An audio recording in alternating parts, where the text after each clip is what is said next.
The Playboy of the Western World. By J. M. Synge. Preface. In writing The Playboy of the Western World, as in my other plays, I have used one or two words only that I have not heard among the country people of Ireland, or spoken in my own nursery before I could read the newspapers.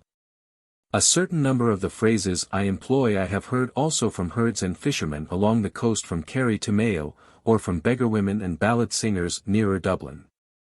And I am glad to acknowledge how much I owe to the folk imagination of these fine people.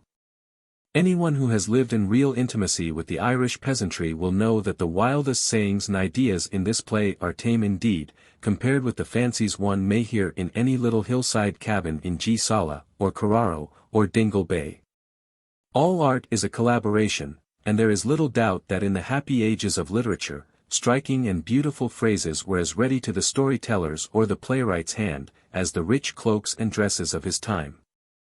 It is probable that when the Elizabethan dramatist took his inkhorn and sat down to his work he used many phrases that he had just heard, as he sat at dinner, from his mother or his children. In Ireland, those of us who know the people have the same privilege. When I was writing The Shadow of the Glen, some years ago, I got more aid than any learning could have given me from a chink in the floor of the old Wicklow house where I was staying. That let me hear what was being said by the servant girls in the kitchen.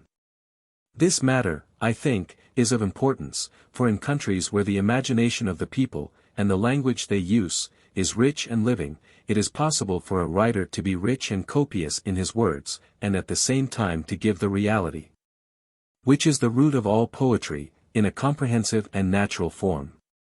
In the modern literature of towns, however, richness is found only in sonnets, or prose poems, or in one or two elaborate books that are far away from the profound and common interests of life. One has, on one side, Mallarmé and Huysmans producing this literature, and on the other, Ibsen and Zola dealing with the reality of life in joyless and pallid words. On the stage one must have reality, and one must have joy. And that is why the intellectual modern drama has failed, and people have grown sick of the false joy of the musical comedy, that has been given them in place of the rich joy found only in what is superb and wild in reality. In a good play every speech should be as fully flavored as a nut or apple, and such speeches cannot be written by anyone who works among people who have shut their lips on poetry. In Ireland, for a few years more, we have a popular imagination that is fiery and magnificent, and tender. So that those of us who wish to write start with a chance that is not given to writers in places where the springtime of the local life has been forgotten, and the harvest is a memory only, and the straw has been turned into bricks. J. M. S. January 21, 1907. Persons. Christopher Mahon. Old Mahon, his father, a squatter. Michael James Flaherty, called Michael James, a publican. Margaret Flaherty, called Pegeen Mike, his daughter. Sean Keogh, her cousin, a young farmer. Widow Quinn, a woman of about 30. Philly Cullen and Jimmy Farrell, small farmers. Sarah Tansey, Susan Brady, and Honor Blake, village girls. A bellman. Some peasants. The action takes place near a village, on a wild coast of Mayo. The first act passes on an evening of autumn, the other two acts on the following day. The Playboy of the Western World. Act I. Scene, country public house or shebeen, very rough and untidy. There is a sort of counter on the right with shelves, holding many bottles and jugs, just seen above it. Empty barrels stand near the counter. At back, a little to left of counter, there is a door into the open air, then, more to the left, there is a settle with shelves above it, with more jugs, and a table beneath a window. At the left there is a large open fireplace, with turf fire, and a small door into inner room.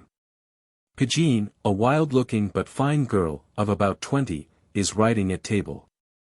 She is dressed in the usual peasant dress. Pegeen. Slowly as she writes. 6 yards of stuff for to make a yellow gown. A pair of lace boots with lengthy heels on them and brassy eyes. A hat is suited for a wedding day. A fine tooth comb. To be sent with 3 barrels of porter in Jimmy Farrell's creel cart on the evening of the coming fair to Mr. Michael James Flaherty. With the best compliments of this season.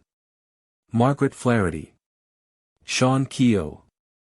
A fat and fair young man comes in as she signs, looks round awkwardly, when he sees she is alone. Wears himself. Pegeen. Without looking at him. He's coming. She directs the letter. To Mr. Seamus Mulroy, wine and spirit dealer, Castlebar. Sean. Uneasily. I didn't see him on the road. Pegeen. How would you see him? Licks stamp and puts it on letter, and it dark night this half hour gone by. Sean. Turning towards the door again. I stood a while outside wondering would I have a right to pass on or to walk in and see you. Pegeen Mike comes to fire, and I could hear the cows breathing and sighing in the stillness of the air. And not a step moving any place from this gate to the bridge. Pegeen. Putting letter in envelope.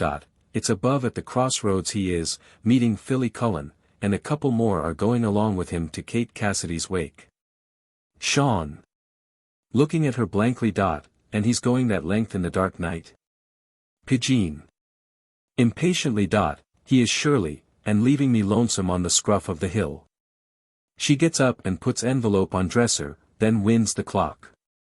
Isn't it long the nights are now, Sean Keogh, to be leaving a poor girl with her own self counting the hours to the dawn of day? Sean. With awkward humor. If it is, when we're wedded in a short while you'll have no call to complain, for I've little will to be walking off to wakes or weddings in the darkness of the night. Pegeen. With rather scornful good humor. You're making mighty certain, Shaneen, that I'll wed you now. Sean. Aren't we after making a good bargain, the way we're only waiting these days on Father Riley's dispensation from the bishops, or the court of Rome? Pegeen. Looking at him teasingly, washing up at dresser. It's a wonder, Shaneen, the Holy Father be taking notice of the likes of you. For if I was him I wouldn't bother with this place where you'll meet none but Red Linehan, has a squint in his eye, and Pacheen is lame in his heel, or the mad Mulroneys were driven from California and they lost in their wits. We're a queer lot these times to go troubling the Holy Father on his sacred seat. Sean. Scandalized. If we are, we're as good this place as another, maybe, and as good these times as we were forever. Pegeen. With scorn. As good, is it? Where now will you meet the like of Deneen Sullivan knocked the eye from a peeler, or Marcus Quinn, God rest him, got 6 months for maiming yous. And he a great warrant to tell stories of Holy Ireland till he'd have the old women shedding down tears about their feet. Where will you find the like of them, I'm saying? Sean. Timidly. If you don't it's a good job, maybe, for, with peculiar emphasis on the words, Father Riley has small conceit to have that kind walking around and talking to the girls. Pegeen. Impatiently, throwing water from basin out of the door. Stop tormenting me with Father Riley, imitating his voice, when I'm asking only what way I'll pass these 12 hours of dark, and not take my death with the fear. Looking out of door. Sean. Timidly. Would I fetch you the widow Quinn, maybe? Pegeen. Is it the like of that murderer? You'll not, surely. Sean. Going to her, soothingly. Then I'm thinking himself will stop along with you when he sees you taking on, for it'll be a long night time with great darkness, and I'm after feeling a kind of fellow above in the furzy ditch, groaning wicked like a maddening dog. The way it's good 'cause you have, maybe, to be fearing now. Pegeen. Turning on him sharply. What's that? Is it a man you seen? Sean. Retreating. I couldn't see him at all, but I heard him groaning out, and breaking his heart. It should have been a young man from his word speaking. Pegeen. Going after him. And you never went near to see was he hurted or what ailed him at all? Sean. I did not, Pegeen Mike. It was a dark, lonesome place to be hearing the like of him. Pegeen. Well, you're a daring fellow, and if they find his corpse stretched above in the dews of dawn, what'll you say then to the peelers, or the justice of the peace? Sean. Thunderstruck. I wasn't thinking of that. For the love of God, Pegeen Mike, don't let on I was speaking of him. Don't tell your father and the men is coming above, for if they heard that story, they'd have great blabbing this night at the wake. Pegeen. I'll maybe tell them, and I'll maybe not. Sean. They are coming at the door, well you wished, I'm saying. Pegeen. Wished yourself. She goes behind counter. Michael James, fat jovial publican, comes in followed by Philly Cullen, who is thin and mistrusting, and Jimmy Farrell, who is fat and amorous, about 45. Men. Together. God bless you. The blessing of God on this place. Pegeen. God bless you kindly. Michael. To men who go to the counter. Sit down now, and take your rest. Crosses to Sean at the fire. And how is it you are, Sean Keogh? Are you coming over the sands to Kate Cassidy's wake? Sean. I am not, Michael James. I'm going home the short cut to my bed. Pegeen. Speaking across the counter. He's right too, and have you no shame, Michael James, to be quitting off for the whole night, and leaving myself lonesome in the shop?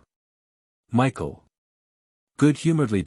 Isn't it the same whether I go for the whole night or a part only? And I'm thinking it's a queer daughter you are if you'd have me crossing backward through the stooks of the dead women, with a drop taken. Pegeen.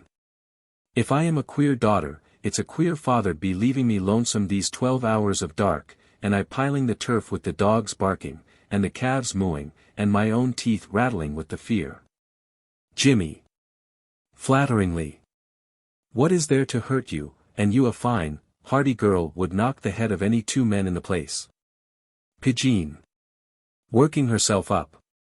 Isn't there the harvest boys with their tongues red for drink, and the 10 tinkers is camped in the East Glen, and the 1,000 militia, bad cess to them, walking idle through the land. There's lots surely to hurt me, and I won't stop alone in it, let himself do what he will. Michael. If you're that afeard, let Sean Keogh stop along with you. It's the will of God, I'm thinking, himself should be seeing to you now. They all turn on Sean. Sean. In horrified confusion.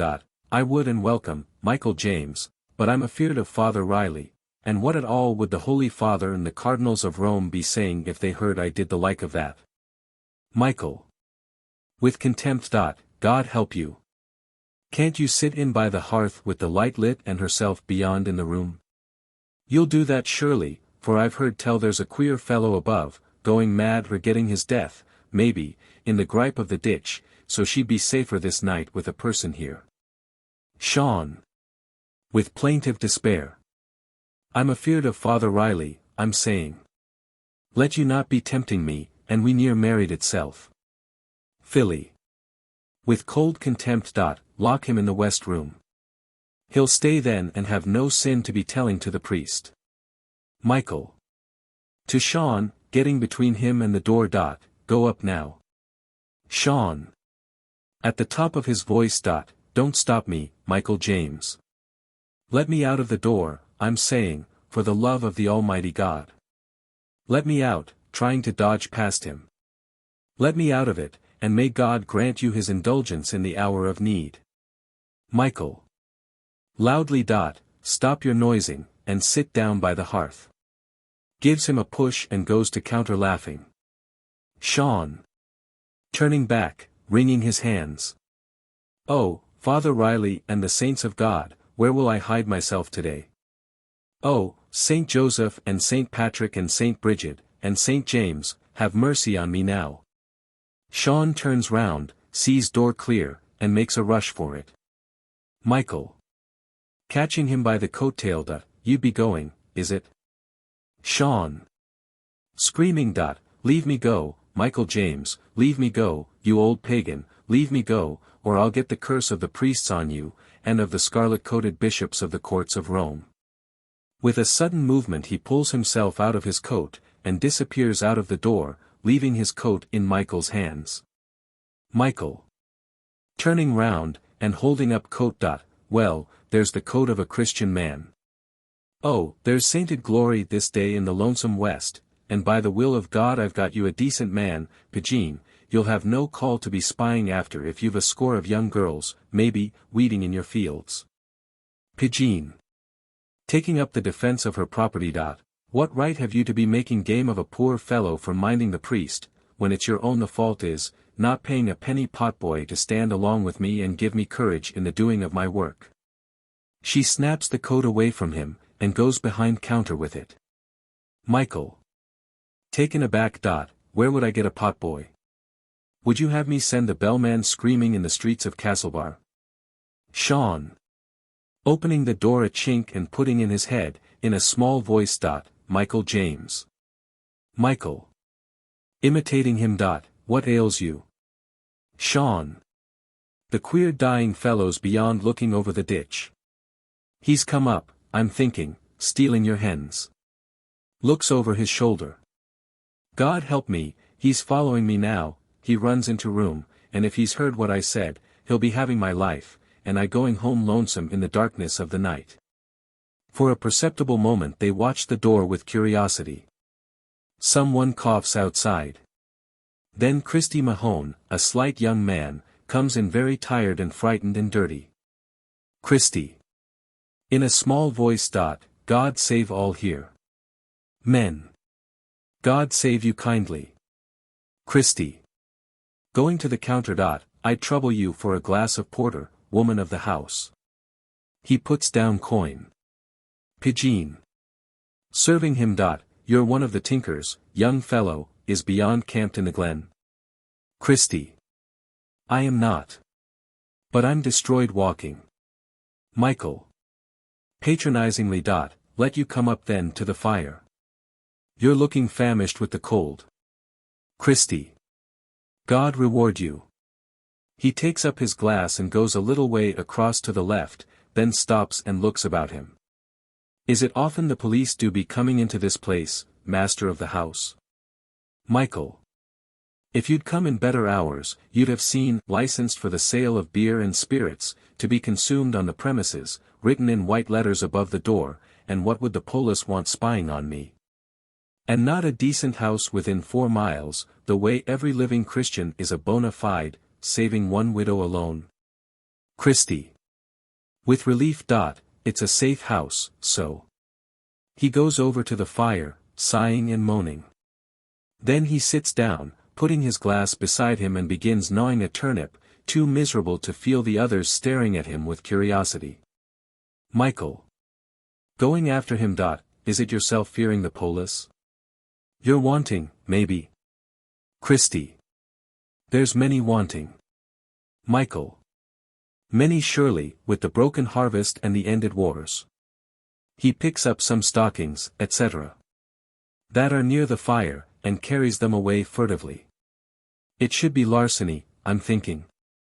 Christy. Dolefully. I had it in my mind it was a different word and a bigger. Pegeen. There's a queer lad. Were you never slapped in school, young fellow, that you don't know the name of your deed? Christy. Bashfully. I'm slow at learning, a middling scholar only. Michael. If you're a dunce itself, you'd have a right to know that larceny's robbing and stealing. Is it for the like of that you're wanting? Christy. With a flash of family pride. And I, the son of a strong farmer, with a sudden qualm, God rest his soul, could have bought up the whole of your old house a while since, from the butt of his tail pocket, and not have missed the weight of it gone. Michael. Impressed. If it's not stealing, it's maybe something big. Christy.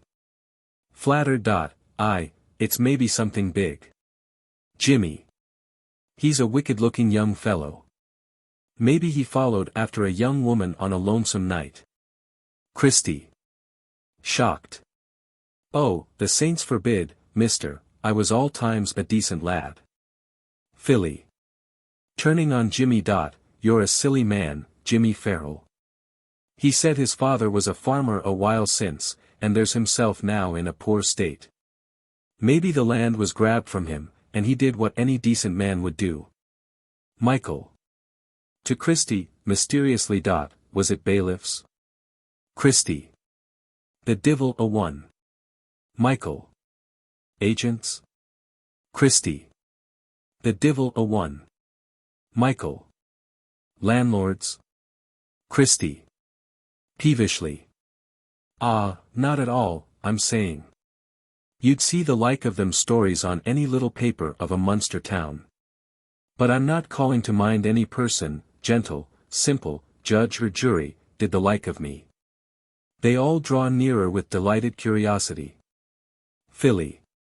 Well, that lad's a puzzle, the world. Jimmy.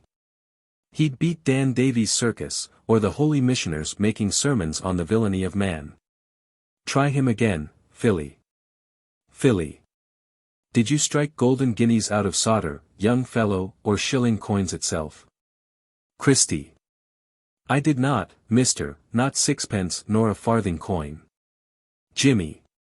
Did you marry 3 wives maybe? I'm told there's a sprinkling have done that among the holy Luthers of the preaching north. Christy. Shyly. I never married with one, let alone with a couple or 3. Philly. Maybe he went fighting for the Boers, the like of the man beyond, was judged to be hanged, quartered and drawn. Were you off east, young fellow, fighting bloody wars for Kruger and the freedom of the Boers? Christy. I never left my own parish till Tuesday was a week. Pegeen. Coming from counter. He's done nothing, so. To Christy. If you didn't commit murder or a bad, nasty thing, or false coining, or robbery, or butchery, or the like of them, there isn't anything that would be worth your troubling for to run from now. You did nothing at all. Christy. His feelings hurt. That's an unkindly thing to be saying to a poor orphan traveler, has a prison behind him, and hanging before, and hell's gap gaping below. Pegeen. With a sign to the men to be quiet. You're only saying it. You did nothing at all. A soft lad the like of you wouldn't slit the windpipe of a screeching sow. Christy. Offended. You're not speaking the truth. Pegeen. In mock rage. Not speaking the truth, is it? Would you have me knock the head of you with the butt of the broom? Christy. Twisting round on her with a sharp cry of horror. Don't strike me. I killed my poor father, Tuesday was a week, for doing the like of that. Pegeen. With blank amazement. Is it killed your father? Christy. Subsiding. With the help of God I did surely, and that the Holy Immaculate Mother may intercede for his soul. Philly. Retreating with Jimmy. There's a daring fellow. Jimmy. Oh, glory be to God. Michael. With great respect. That was a hanging crime, Mr. Honey. You should have had good reason for doing the like of that. Christy. In a very reasonable tone. He was a dirty man, God forgive him, and he getting old and crusty, the way I couldn't put up with him at all. Pegeen. And you shot him dead?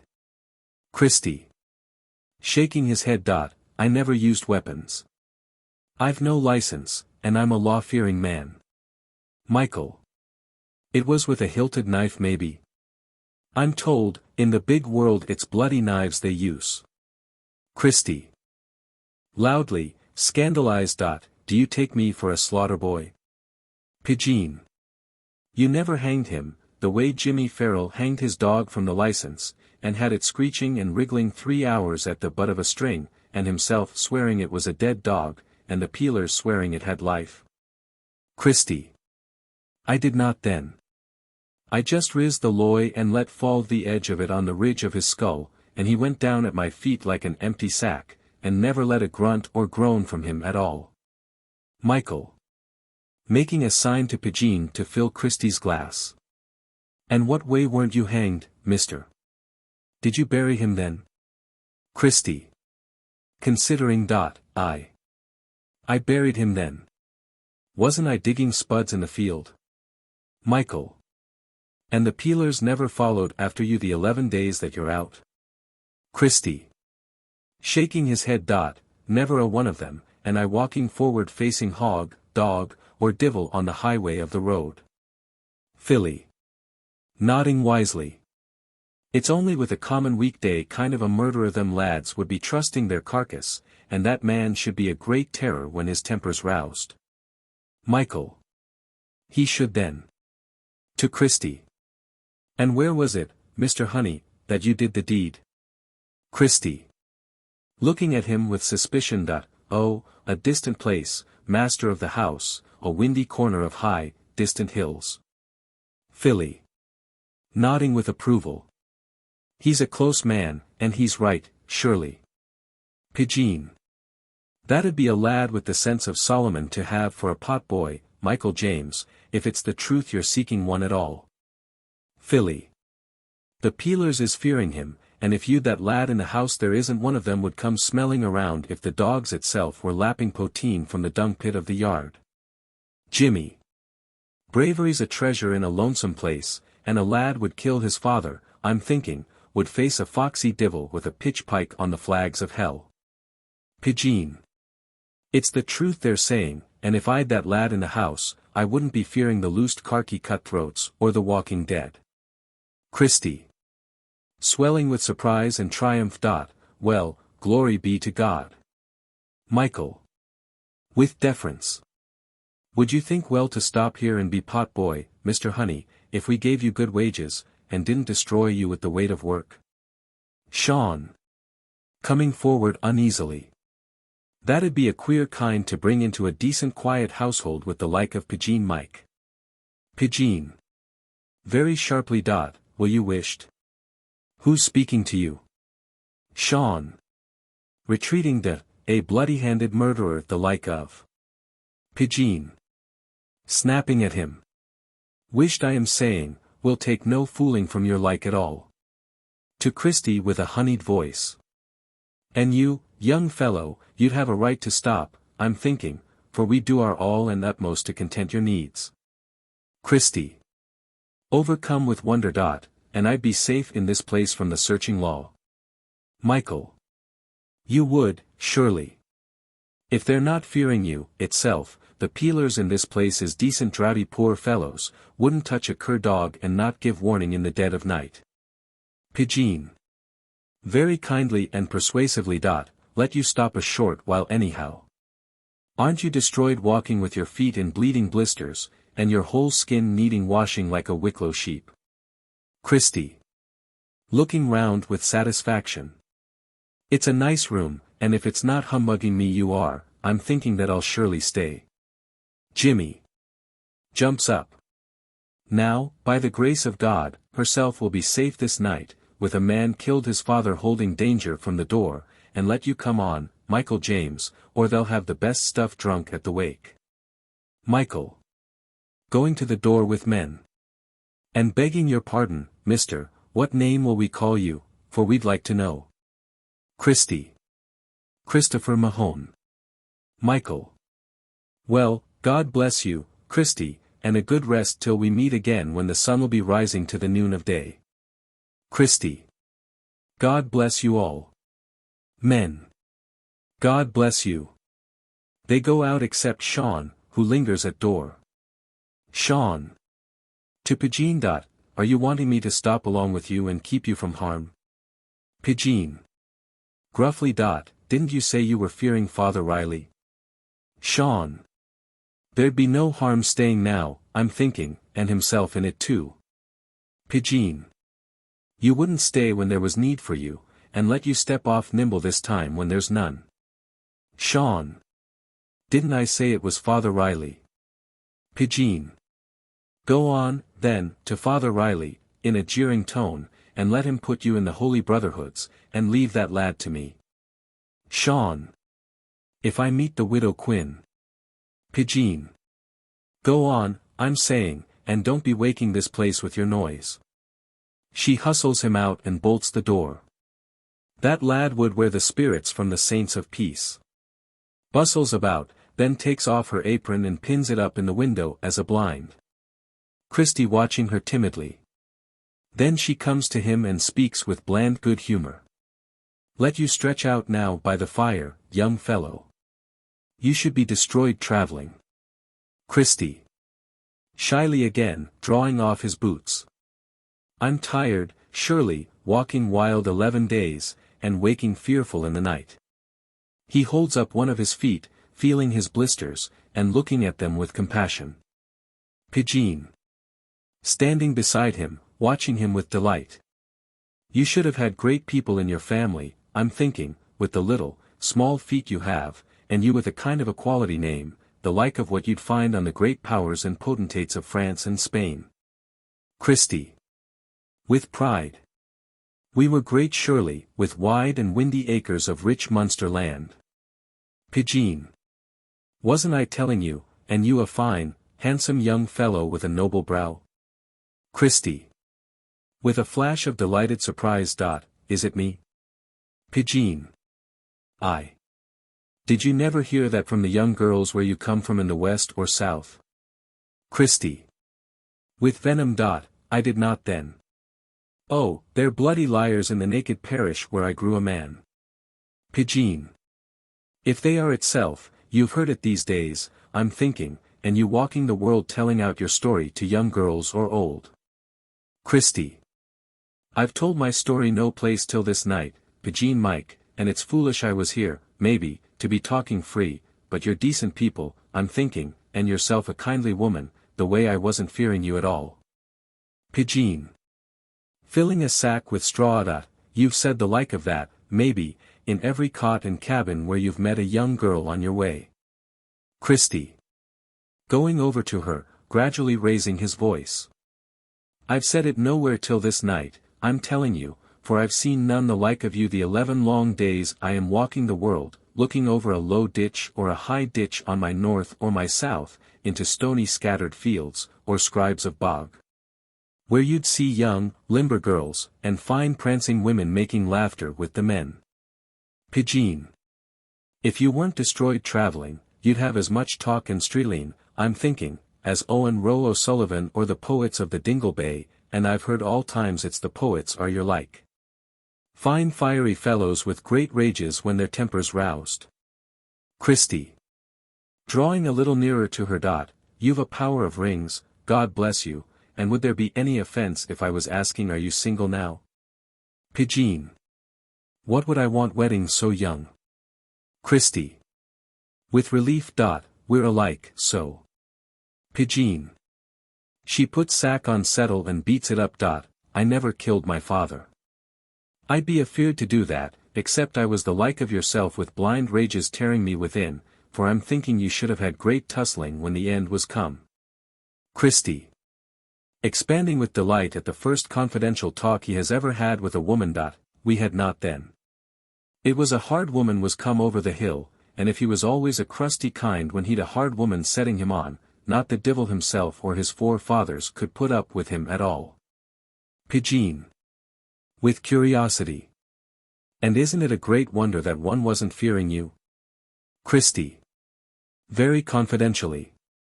Up to the day I killed my father, there wasn't a person in Ireland knew the kind I was, and either drinking, waking, eating, sleeping, a quiet, simple poor fellow with no man giving me heed. Pegeen. Getting a quilt out of the cupboard and putting it on the sack. It was the girls were giving you heed maybe, and I'm thinking it's most conceit you'd have to be gaming with their like. Christy. Shaking his head, with simplicity. Not the girls itself, and I won't tell you a lie. There wasn't anyone heeding me in that place saving only the dumb beasts of the field. He sits down at fire. Pegeen. With disappointment. And I thinking you should have been living the like of a king of Norway or the Eastern world. She comes and sits beside him after placing bread and mug of milk on the table. Christy. Laughing piteously. The like of a king, is it?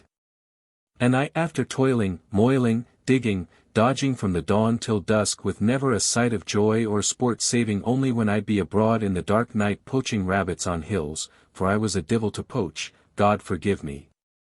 Very naively, and I near got 6 months for going with a dung fork and stabbing a fish. Pegeen.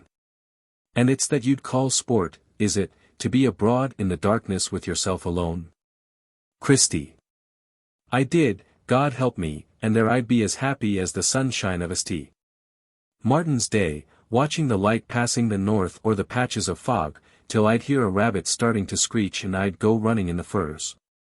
Then when I'd my full share I'd come walking down where you'd see the ducks and geese stretched sleeping on the highway of the road, and before I'd passed the dunghill, I'd hear himself snoring out, a loud lonesome snore he'd be making all times.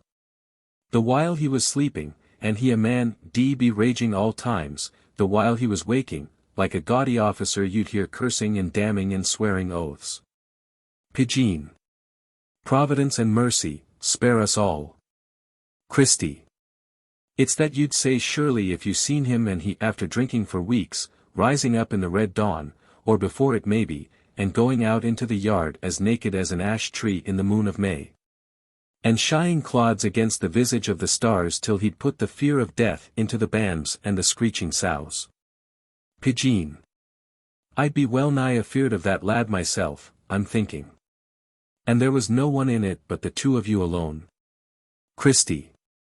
The divil a one, though he'd sons and daughters walking all great states and territories of the world, and not a one of them, to this day, but would say their 7 curses on him, and they rousing up to let a cough or sneeze, maybe. In the deadness of the night. Pegeen. Nodding her head. Well, you should have been a queer lot. I never cursed my father the like of that, though I'm 20 and more years of age. Christy. Then you'd have cursed mine, I'm telling you, and he a man never gave peace to any, saving when he'd get 2 months or 3. Or be locked in the asylums for battering peelers or assaulting men, with depression, the way it was a bitter life he led me till I did up a Tuesday and have his skull. Pegeen. Putting her hand on his shoulder. Well, you'll have peace in this place, Christy Mahon, and none to trouble you, and it's near time a fine lad like you should have your good share of the earth. Christy. It's time surely, and I a seemly fellow with great strength in me and bravery of. Someone knocks. Christy. Clinging to Pegeen. Oh, glory. It's late for knocking, and this last while I'm in terror of the peelers, and the walking dead. Knocking again. Pegeen. Who's there? Voice. Outside. Me. Pegeen. Who's me? Voice. The widow Quinn. Pegeen. Jumping up and giving him the bread and milk. Go on now with your supper, and let on to be sleepy, for if she found you were such a warrant to talk, she'd be stringing gabble till the dawn of day. He takes bread and sits shyly with his back to the door. Pegeen. Opening door, with temper. What ails you, or what is it you're wanting at this hour of the night? Widow Quinn. Coming in a step and peering at Christy. I'm after meeting Sean Keogh and Father Riley below, who told me of your curiosity man, and they fearing by this time he was maybe roaring, romping on your hands with drink. Pegeen. Pointing to Christy. Look now is he roaring, and he stretched away drowsy with his supper and his mug of milk. Walk down and tell that to Father Riley and to Sean Keogh. Widow Quinn. Coming forward. I'll not see them again, for I've their word to lead that lad forward for to lodge with me. Pegeen. In blank amazement. This night, is it? Widow Quinn. Going over. This night. It isn't fitting, says the priestine, to have his likeness lodging with an orphan girl.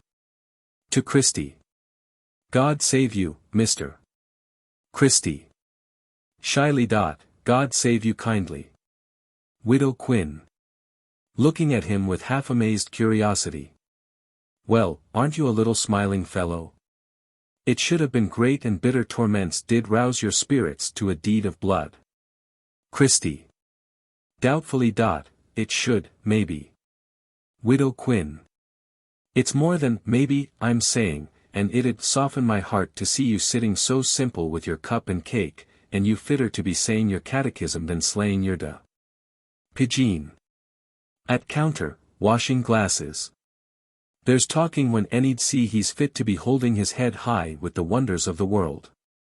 Walk on from this, for I'll not have him tormented and he destroyed travelling since Tuesday was a week. Widow Quinn.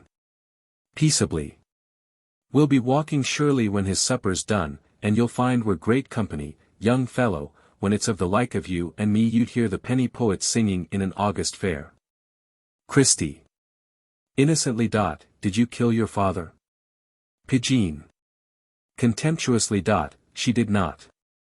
She hit himself with a worn pick, and the rusted poison did corrode his blood the way he never overed it, and died after. That was a sneaky kind of murder did win small glory with the boys itself. She crosses to Christy's left. Widow Quinn. With good humor.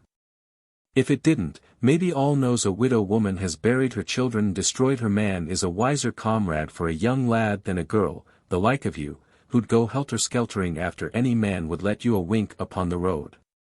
Pegeen. Breaking out into wild rage. And you'll say that, Widow Quinn, and you gasping with the rage you had racing the hill beyond to look on his face. Widow Quinn. Laughing derisively. Me, is it? Well, Father Riley has cuteness to divide you now. She pulls Christy up. There's great temptation in a man did slay his da, and we'd best be going, young fellow, so rise up and come with me. Pegeen. Seizing his arm. He'll not stir. He's potboy in this place, and I'll not have him stolen off and kidnapped while himself's abroad. Widow Quinn. It'd be a crazy potboy'd lodge him in the shebeen where he works by day, so you'd have a right to come on, young fellow, till you see my little Hoseen, a perch off on the rising hill. Pegeen. Wait till morning, Christy Mahon. Wait till you lay eyes on her leaky thatch is growing more pasture for her buck goat than her square of fields, and she without a tramp itself to keep in order her place at all. Widow Quinn. When you see me contriving in my little gardens, Christy Mahon, you'll swear the Lord God formed me to be living lone, and that there isn't my match in Mayo for thatching, or mowing, or shearing a sheep. Pegeen. With noisy scorn. It's true the Lord God formed you to contrive indeed. Doesn't the world know you reared a black lamb at your own breast, so that the Lord Bishop of Connaught felt the elements of a Christian, and he eating it after in a kidney stew? Doesn't the world know you've been seen shaving the foxy skipper from France for a threepenny bit and a sop of grass tobacco would wring the liver from a mountain goat you'd meet leaping the hills? Widow Quinn. With amusement. Do you hear her now, young fellow? Do you hear the way she'll be rating at your own self when a week is by? Pegeen. To Christy. Don't heed her. Tell her to go into her pigsty and not plague us here. Widow Quinn. I'm going, but he'll come with me. Pegeen. Shaking him. Are you dumb, young fellow? Christy. Timidly, to Widow Quinn. God increase you, but I'm potboy in this place, and it's here I'd liefer stay. Pegeen. Triumphantly. Now you have heard him, and go on from this. Widow Quinn. Looking round the room. It's lonesome this hour crossing the hill, and if you won't come along with me, I'd have a right maybe to stop this night with yourselves. Let me stretch out on the settle, Pegeen Mike, and himself can lie by the hearth. Pegeen. Short and fiercely. Faith, I won't. Quit off or I will send you now. Widow Quinn. Gathering her shawl up. Well, it's a terror to be aged a score. To Christy.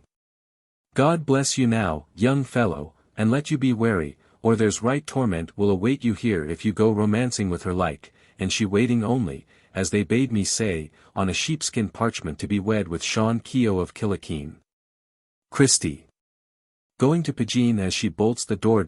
What's that she's after saying? Pegeen. Lies and blather, you've no call to mind. Well, isn't Sean Keogh an impudent fellow to send up spying on me? Wait till I lay hands on him. Let him wait, I'm saying. Christy. And you're not wedding him at all? Pegeen. I wouldn't wed him if a bishop came walking for to join us here. Christy. That God in glory may be thanked for that. Pegeen. There's your bed now. I've put a quilt upon you. I'm after quilting a while since with my own two hands, and you'd best stretch out now for your sleep, and may God give you a good rest till I call you in the morning when the cocks will crow. Christy. As she goes to inner room. May God and Mary and St. Patrick bless you and reward you, for your kindly talk. She shuts the door behind her. He settles his bed slowly, feeling the quilt with immense satisfaction. Well, it's a clean bed and soft with it, and it's great luck and company I've won me in the end of time, 2 fine women fighting for the likes of me, till I'm thinking this night wasn't I a foolish fellow not to kill my father in the years gone by. Curtain.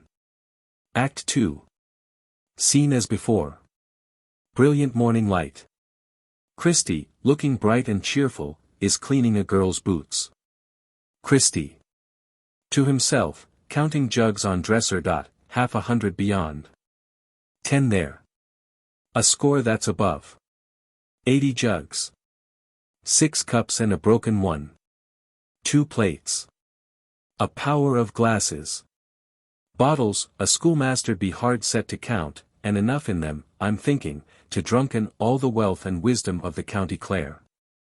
He puts down the boot carefully. There's her boots now, nice and decent for her evening use, and isn't it grand brushes she has?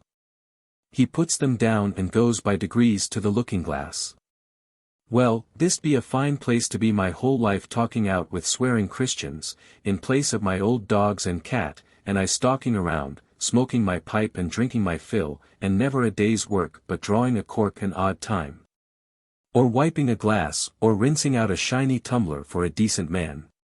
He takes the looking-glass from the wall and puts it on the back of a chair, then sits down in front of it and begins washing his face.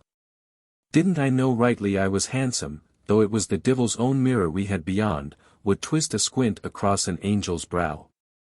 And I'll be growing fine from this day, the way I'll have a soft lovely skin on me and won't be the like of the clumsy young fellows do be ploughing all times in the earth and dung. He starts. Is she coming again? He looks out. Stranger girls. God help me, where'll I hide myself away and my long neck naked to the world? He looks out. I'd best go to the room maybe till I'm dressed again. He gathers up his coat and the looking-glass, and runs into the inner room. The door is pushed open, and Susan Brady looks in, and knocks on door. Susan. There's nobody in it. Knocks again. Nellie. Pushing her in and following her, with Honor Blake and Sarah Tansey.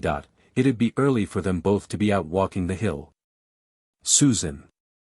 I'm thinking Sean Keogh was making game of us and there's no such man in it at all. Honor. Pointing to straw and quilt. Look at that. He's been sleeping there in the night. Well, it'll be a hard case if he's gone off now, the way we'll never set our eyes on a man killed his father, and we after rising early and destroying ourselves running fast on the hill. Nellie. Are you thinking them's his boots? Sarah. Taking them up. If they are, there should be his father's track on them. Did you never read in the papers the way murdered men do bleed and drip? Susan. Is that blood there, Sarah Tansey? Sarah. Smelling it. That's bog water, I'm thinking, but it's his own they are surely, for I never seen the like of them for whitey mud, and red mud, and turf on them, and the fine sands of the sea. That man's been walking, I'm telling you. She goes down right, putting on one of his boots. Susan. Going to window. Maybe he's stolen off to Belmullet with the boots of Michael James, and you'd have a right so to follow after him, Sarah Tansey. And you the one yoked the ass cart and drove 10 miles to set your eyes on the man bit the yellow lady's nostril on the northern shore. She looks out. Sarah. Running to window with one boot on. Don't be talking, and we fooled today. Putting on other boot. There's a pair do fit me well, and I'll be keeping them for walking to the priest, when you'd be ashamed this place, going up winter and summer with nothing worth while to confess at all. Honor. Who has been listening at the door. Wished. There's someone inside the room. She pushes door a chink open. It's a man. Sarah kicks off boots and puts them where they were. They all stand in a line looking through chink. Sarah. I'll call him. Mr. Mr. He puts in his head. Is Pegeen within? Christy. Coming in as meek as a mouse, with the looking-glass held behind his back. She's above on the Nassim, seeking the nanny goats, the way she'd have a sup of goat's milk for to colour my tea. Sarah. And asking your pardon, is it yous the man killed his father? Christy. Sidling toward the nail where the glass was hanging. I am, God help me. Sarah. Taking eggs she has brought. Then my 1,000 welcomes to you, and I've run up with a brace of duck's eggs for your food today. Pegeen's ducks is no use, but these are the real rich sort. Hold out your hand and you'll see it's no lie I'm telling you. Christy. Coming forward shyly, and holding out his left hand. They're a great and weighty size. Susan. And I run up with a pat of butter, for it'd be a poor thing to have you eating your spuds dry, and you after running a great way since you did destroy your Christy. Thank you kindly. Honor. And I brought you a little cut of cake, for you should have a thin stomach on you, and you that length walking the world. Nelly. And I brought you a little laying pullet, boiled and all she is, was crushed at the fall of night by the curate's car. Feel the fat of that breast, Mr. Christy. It's bursting, surely. He feels it with the back of his hand, in which he holds the presents. Sarah. Will you pinch it? Is your right hand too sacred for to use at all? She slips round behind him. It's a glass he has. Well, I never seen to this day a man with a looking-glass held to his back. Them that kills their fathers is a vain lot surely. Girls giggle. Christy. Smiling innocently and piling presents on glass. I'm very thankful to you all today. Widow Quinn. Coming in quickly, at door. Sarah Tansey, Susan Brady, Honor Blake. What in glory has you here at this hour of day? Girls. Giggling. That's the man killed his father. Widow Quinn. Coming to them. I know well it's the man, and I'm after putting him down in the sports below for racing, leaping, pitching, and the Lord knows what. Sarah.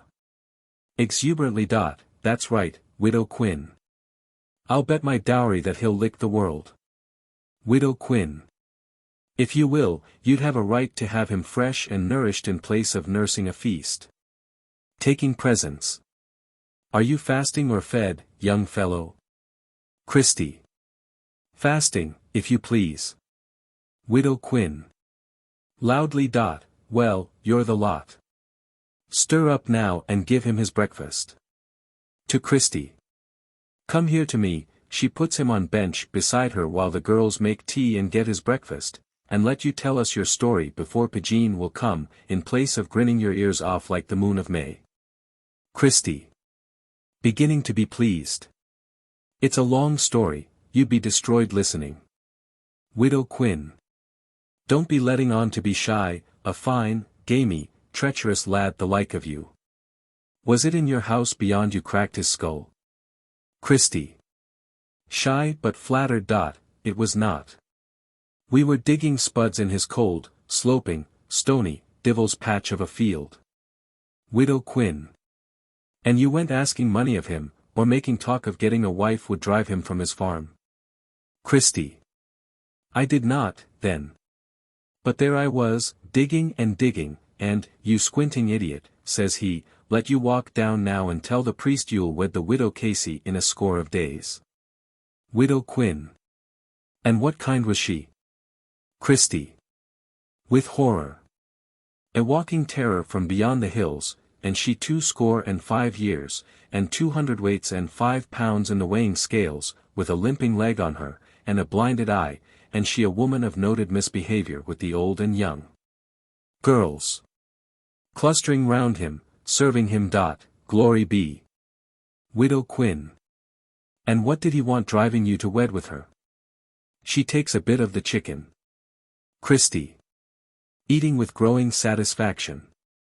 He was letting on I was wanting a protector from the harshness of the world, and he without a thought the whole while but how he'd have her hut to live in and her gold to drink. Widow Quinn. There's maybe worse than a dry hearth and a widow woman and your glass at night. So you hit him then? Christy. Getting almost excited. I did not. I won't wed her, says I, when all know she did suckle me for 6 weeks when I came into the world, and she a hag this day with a tongue on her has the crows and seabirds scattered. The way they wouldn't cast a shadow on her garden with the dread of her curse. Widow Quinn. Teasingly. That one should be right company. Sarah. Eagerly. Don't mind her. Did you kill him then? Christy. She's too good for the like of you, says he, and go on now or I'll flatten you out like a crawling beast has passed under a dray. You will not if I can help it, says I. Go on, says he, or I'll have the divil making garters of your limbs tonight. You will not if I can help it, says I. He sits up, brandishing his mug. Sarah. You were right surely. Christy. Impressively. With that the sun came out between the cloud and the hill, and it shining green in my face. God have mercy on your soul, says he, lifting a scythe, or on your own, says I, raising the loy. Susan. That's a grand story. Honor. He tells it lovely. Christy. Flattered and confident, waving bone. He gave a drive with the scythe, and I gave a leap to the east. Then I turned around with my back to the north, and I hit a blow on the ridge of his skull, laid him stretched out, and he split to the knob of his gullet. He raises the chicken bone to his Adam's apple. Girls. Together. Well, you're a marvel. Oh, God bless you. You're the lad surely. Susan. I'm thinking the Lord God sent him this road to make a second husband to the widow Quinn, and she with a great yearning to be wedded, though all dread her here. Lift him on her knee, Sarah Tansey. Widow Quinn. Don't tease him. Sarah. Going over to dresser and counter very quickly, and getting 2 glasses and porter. Your heroes surely, and let you drink a supine with your arms linked like the outlandish lovers in the sailor's song. She links their arms and gives them the glasses. There now. Drink a health to the wonders of the Western world, the pirates, preachers, poteen makers, with the jobbing jockeys. Parchang peelers, and the juries fill their stomachs selling judgments of the English law. Brandishing the bottle. Widow Quinn. That's a right toast, Sarah Tansey. Now Christy. They drink with their arms linked, he drinking with his left hand, she with her right. As they are drinking, Pegeen Mike comes in with a milk can and stands aghast. They all spring away from Christy. He goes down left. Widow Quinn remains seated. Pegeen. Angrily, to Sarah. What is it you're wanting? Sarah. Twisting her apron. An ounce of tobacco. Pegeen. Have you 2pence? Sarah. I've forgotten my purse. Pegeen. Then you'd best be getting it and not fooling us here. To the widow Quinn, with more elaborate scorn. And what is it you're wanting, widow Quinn? Widow Quinn. Insolently. A pennorth of starch. Pegeen. Breaking out. And you without a white shift or a shirt in your whole family since the drying of the flood. I've no starch for the like of you, and let you walk on now to Killamuck. Widow Quinn. Turning to Christy, as she goes out with the girls. Well, you're mighty huffy this day, Pegeen Mike, and, you young fellow, let you not forget the sports and racing when the noon is by. They go out. Pegeen. Imperiously. Fling out that rubbish and put them cups away. Christy tidies away in great haste. Shove in the bench by the wall. He does so. And hang that glass on the nail. What disturb it at all? Christy. Very meekly. I was making myself decent only, and this a fine country for young lovely girls. Pegeen. Sharply. Wished you're talking of girls. Goes to counter right. Christy. Wouldn't any wish to be decent in a place? Pegeen. Wished I'm saying. Christy. Looks at her face for a moment with great misgivings, then as a last effort, takes up Aloy, and goes towards her, with feigned assurance. It was with Aloy the like of that I killed my father. Pegeen. Still sharply. You've told me that story 6 times since the dawn of day. Christy. Reproachfully. It's a queer thing you wouldn't care to be hearing it and them girls after walking 4 miles to be listening to me now. Pegeen. Turning round astonished. 4 miles. Christy. Apologetically. Didn't himself say there were only bona fides living in the place? Pegeen. It's bona fides by the road they are, but that lot came over the river lepping the stones. It's not 3 perches when you go like that, and I was down this morning looking on the papers the postboy does have in his bag. With meaning and emphasis. For there was great news this day, Christopher Mahon. She goes into room left. Christy. Suspiciously. Is it news of my murder? Pegeen. Inside. Murder, indeed. Christy. Loudly. A murder. Pegeen. Coming in again and crossing right. There was not, but a story filled half a page of the hanging of a man. Ah, that should be a fearful end, young fellow, and it worst of all for a man who destroyed his for the like of him would get small mercies, and when it's dead he is, they'd put him in a narrow grave, with cheap sacking wrapping him round. And pour down quicklime on his head, the way you'd see a woman pouring any frish frash from a cup. Christy. Very miserably. Oh, God help me. Are you thinking I'm safe? You were saying at the fall of night, I was shut of jeopardy and I here with yourselves. Pegeen. Severely. You'll be shut of jeopardy no place if you go talking with a pack of wild girls the like of them do be walking abroad with the peelers, talking whispers at the fall of night. Christy. With terror. And you're thinking they'd tell? Pegeen. With mock sympathy. Who knows, God help you. Christy. Loudly. What joy would they have to bring hanging to the likes of me? Pegeen. It's queer joys they have, and who knows the thing they'd do, if it'd make the green stones cry itself to think of you swaying and swiggling at the butt of a rope, and you with a fine, stout neck, God bless you. The way you'd be a half an hour, in great anguish, getting your death. Christy. Getting his boots and putting them on. If there's that terror of them, it'd be best, maybe, I went on wandering like Esau or Cain and Abel on the sides of Neophin or the Eris plain. Pegeen. Beginning to play with him. It would, maybe, for I've heard the circuit judges this place is a heartless crew. Christy. Bitterly. It's more than judges this place is a heartless crew. Looking up at her. And isn't it a poor thing to be starting again and I a lonesome fellow will be looking out on women and girls the way the needy fallen spirits do be looking on the Lord? Pegeen. What call have you to be that lonesome when there's poor girls walking Mayo in their thousands now? Christy. Grimly. It's well you know what call I have. It's well you know it's a lonesome thing to be passing small towns with the lights shining sideways when the night is down, or going in strange places with a dog nosing before you and a dog nosing behind.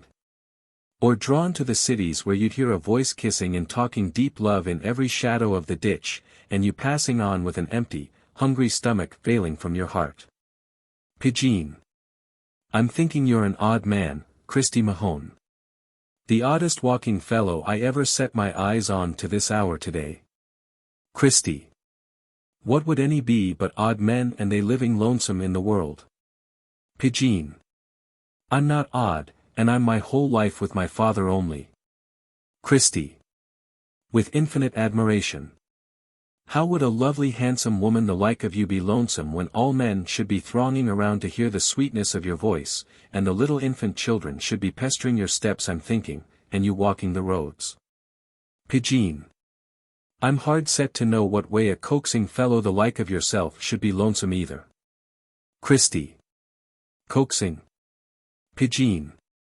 Would you have me think a man never talked with the girls would have the words you've spoken today? It's only letting on you are to be lonesome, the way you'd get around me now. Christy.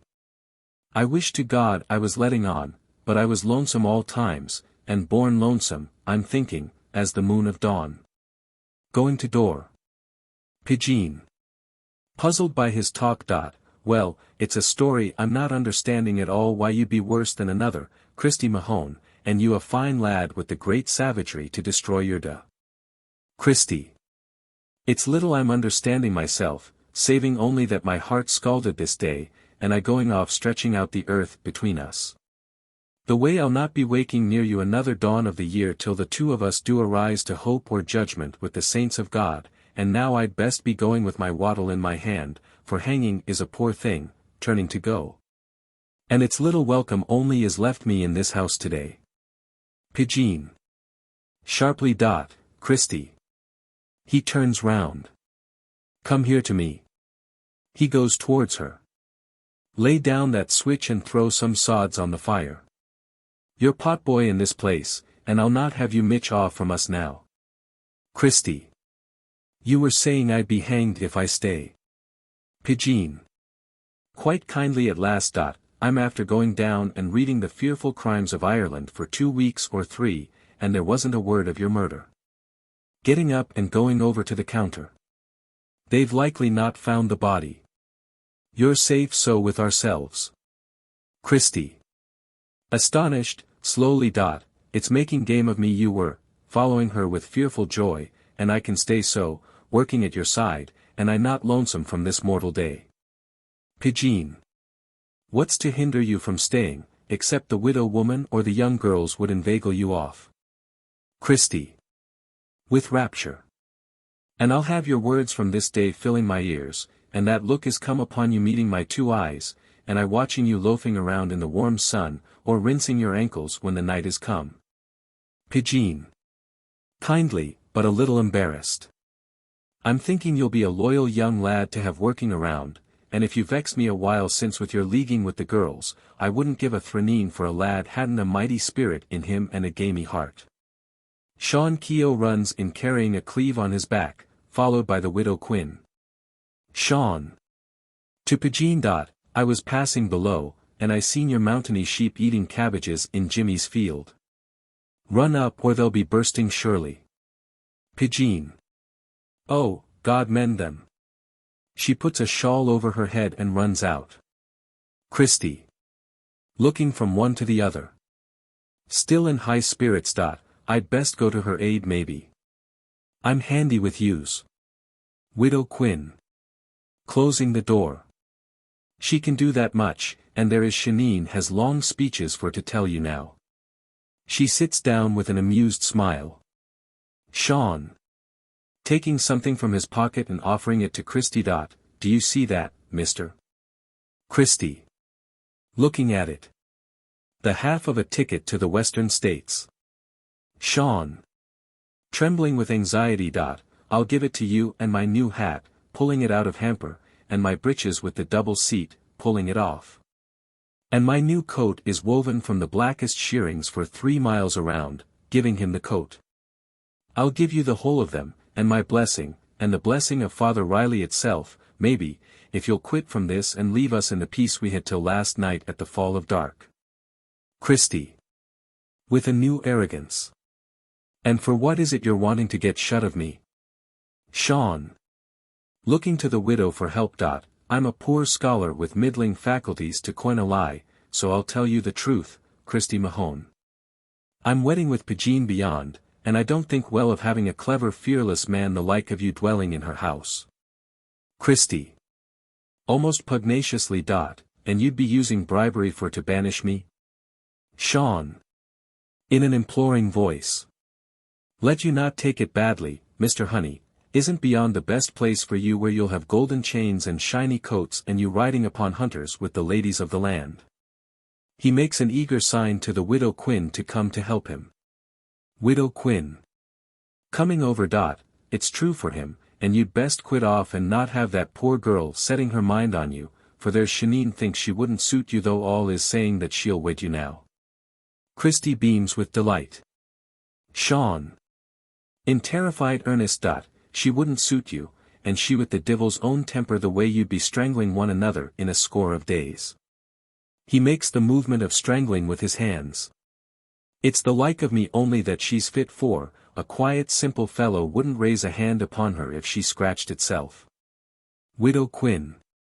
Putting Sean's hat on Christy. Fit them clothes on you anyhow, young fellow, and he'd maybe loan them to you for the sports. Pushing him towards inner door. Fit them on and you can give your answer when you have them tried. Christy. Beaming, delighted with the clothes. I will then. I'd like herself to see me in them tweeds and hat. He goes into room and shuts the door.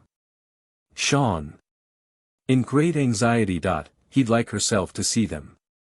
He'll not leave us, Widow Quinn. He's a score of divils in him the way it's well nigh certain he will wed Pegeen. Widow Quinn. Jeeringly. It's true all girls are fond of courage and do hate the like of you. Sean. Walking about in desperation. Oh, Widow Quinn, what'll I be doing now? I'd inform again him, but he'd burst from Kilmainham and he'd be sure and certain to destroy me. If I wasn't so God-fearing, I'd near have courage to come behind him and run a pike into his side. Oh, it's a hard case to be an orphan and not to have your father that you're used to, and you'd easy kill and make yourself a hero in the sight of all. Coming up to her. Oh, Widow Quinn, will you find me some contrivance when I've promised you a ewe? Widow Quinn. A ewes a small thing, but what would you give me if I did wed him and did save you so? Sean. With astonishment. You. Widow Quinn. I. Would you give me the red cow you have and the mountainy ram, and the right of way across your rye path, and a load of dung at Michaelmas, and turbary upon the western hill? Sean. Radiant with hope. I would surely, and I'd give you the wedding ring I have, and the loan of a new suit, the way you'd have him decent on the wedding day. I'd give you 2 kids for your dinner, and a gallon of poteen, and I'd call the piper on the long car to your wedding from Crossmolina or from Ballina. I'd give you. Widow Quinn. That'll do so, and let you wished, for he's coming now again. Christy comes in very natty in the new clothes. Widow Quinn goes to him admiringly. Widow Quinn. If you seen yourself now, I'm thinking you'd be too proud to speak to us at all, and it'd be a pity surely to have your like sailing from Mayo to the western world. Christy. As proud as a peacock. I'm not going. If this is a poor place itself, I'll make myself contented to be lodging here. Widow Quinn makes a sign to Sean to leave them. Sean. Well, I'm going measuring the racecourse while the tide is low, so I'll leave you the garments and my blessing for the sports today. God bless you. He wriggles out. Widow Quinn. Admiring Christy. Well, you're mighty spruce, young fellow. Sit down now while you're quiet till you talk with me. Christy. Swaggering. I'm going abroad on the hillside for to seek Pegeen. Widow Quinn. You'll have time and plenty for to seek Pegeen, and you heard me saying at the fall of night the 2 of us should be great company. Christy. From this out I'll have no want of company when all sorts is bringing me their food and clothing. He swaggers to the door, tightening his belt. The way they'd set their eyes upon a gallant orphan cleft his father with one blow to the breeches belt. He opens door, then staggers back. Saints of glory. Holy angels from the throne of light. Widow Quinn. Going over. What ails you? Christy. It's the walking spirit of my murdered Widow Quinn. Looking out. Is it that tramper? Christy. Wildly. Where'll I hide my poor body from that ghost of hell? The door is pushed open, and old Mahon appears on threshold. Christy darts in behind door. Widow Quinn. In great amazement. God save you, my poor man. Mahon. Gruffly. Did you see a young lad passing this way in the early morning or the fall of night? Widow Quinn. You're a queer kind to walk in not saluting at all. Mahon. Did you see the young lad? Widow Quinn. Stiffly. What kind was he? Mahon. An ugly young streeler with a murderous gob on him, and a little switch in his hand. I met a tramper seen him coming this way at the fall of night. Widow Quinn. There's harvest hundreds do be passing these days for the Sligo boat. For what is it you're wanting him, my poor man? Mahon. I want to destroy him for breaking the head on me with the cloud of alloy. He takes off a big hat, and shows his head in a mass of bandages and plaster, with some pride. It was he did that, and meant I a great wonder to think I've traced him 10 days with that rent in my crown. Widow Quinn. Taking his head in both hands and examining it with extreme delight. That was a great blow. And who hit you? A robber maybe? Mahon. It was my own son hit me, and he the divil a robber, or anything else, but a dirty, stuttering lout. Widow Quinn. Letting go his skull and wiping her hands in her apron. You'd best be wary of a mortified scalp, I think they call it, leaping around with that wound in the splendor of the sun. It was a bad blow surely, and you should have vexed him fearful to make him strike that gash in his da. Mahon. Is it me? Widow Quinn. Amusing herself. Aye. And isn't it a great shame when the old and hardened do torment the young? Mahon. Raging. Torment him is it? And I after holding out with the patience of a martyred saint till there's nothing but destruction on, and I'm driven out in my old age with none to aid me. Widow Quinn. Greatly amused. It's a sacred wonder the way that wickedness will spoil a man. Mahon. My wickedness, is it? Meant I after saying it is himself has me destroyed, and he a liar on walls, a talker of folly, a man you'd see stretched the half of the day in the brown ferns with his belly to the sun. Widow Quinn. Not working at all. Mahon. The divil a work, or if he did itself, you'd see him raising up a haystack like the stalk of a rush, or driving our last cow till he broke her leg at the hip. And when he wasn't at that he'd be fooling over little birds he had, finches and felts, or making mugs at his own self in the bit of glass we had hung on the wall. Widow Quinn. Looking at Christy. What way was he so foolish? It was running wild after the girls maybe. Mahon. With a shout of derision. Running wild, is it? If he seen a red petticoat coming swinging over the hill, he'd be off to hide in the sticks, and you'd see him shooting out his sheep's eyes between the little twigs and the leaves, and his 2 ears rising like a hare looking out through a gap. Girls, indeed. Widow Quinn. It was drink maybe. Mahon. And he a poor fellow would get drunk on the smell of a pint. He'd a queer rotten stomach, I'm telling you, and when I gave him 3 pulls from my pipe a while since, he was taken with contortions till I had to send him in the ass cart to the female's nurse. Widow Quinn. Clasping her hands. Well, I never till this day heard tell of a man the like of that. Mahon. I take a mighty oath you didn't surely, and wasn't he the laughing joke of every female woman where 4 baronies meet, the way the girls would stop their weeding if they seen him coming the road to let a roar at him. And call him the loony of Mahons. Widow Quinn. I'd give the world and all to see the like of him. What kind was he? Mahon. A small low fellow. Widow Quinn. And dark? Mahon.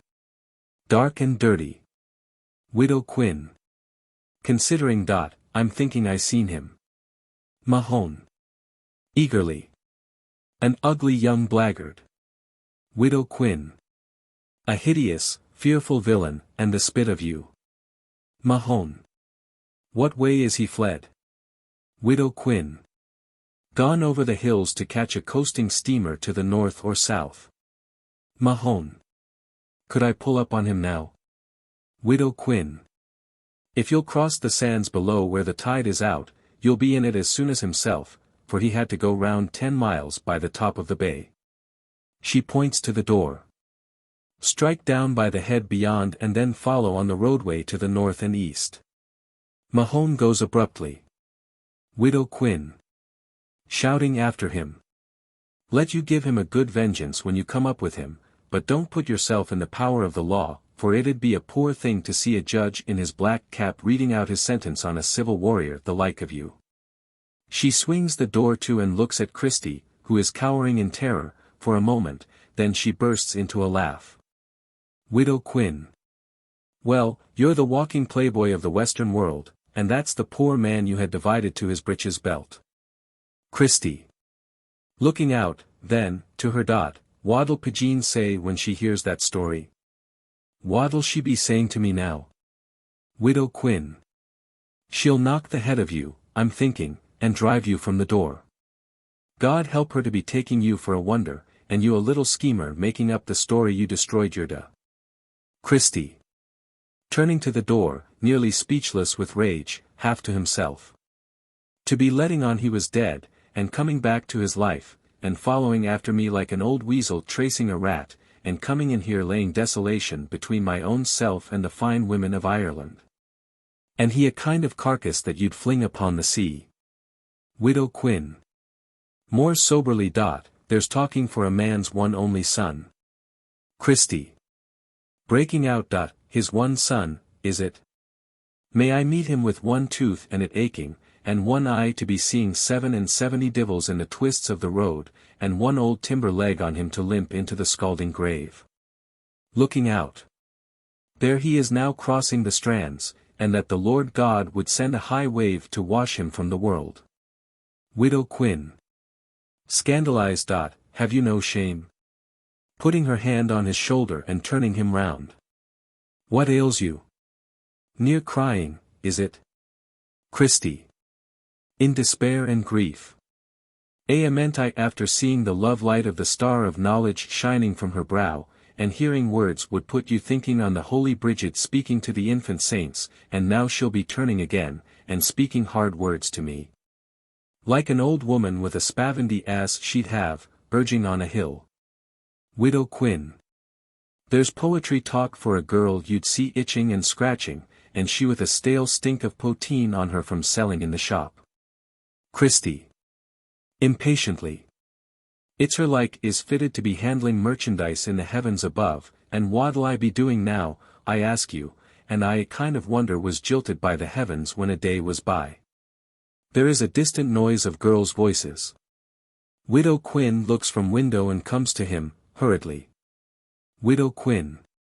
You'll be doing like myself, I'm thinking, when I did destroy my man, for I'm above many's the day, odd times in great spirits, abroad in the sunshine, darning a stocking or stitching a shift. And odd times again looking out on the schooners, hookers, trawlers is sailing the sea, and I thinking on the gallant hairy fellows are drifting beyond, and myself long years living alone. Christy. Interested dot, you're like me, so. Widow Quinn. I am your like, and it's for that I'm taking a fancy to you, and I with my little Hoseen above where there'd be myself to tend you, and none to ask were you a murderer or what at all. Christy. And what would I be doing if I left Pegeen?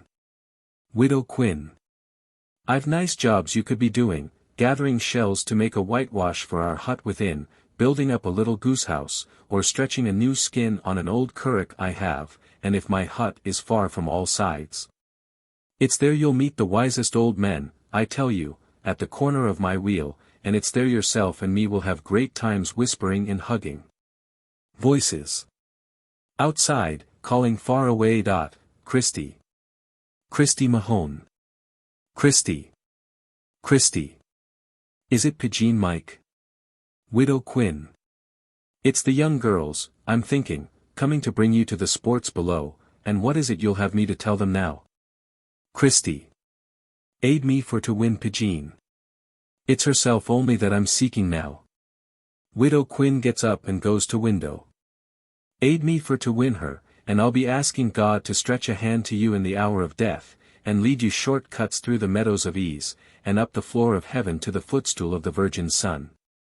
Widow Quinn. There's praying. Voices. Nearer dot, Christy. Christy Mahon. Christy. With agitation dot, they're coming.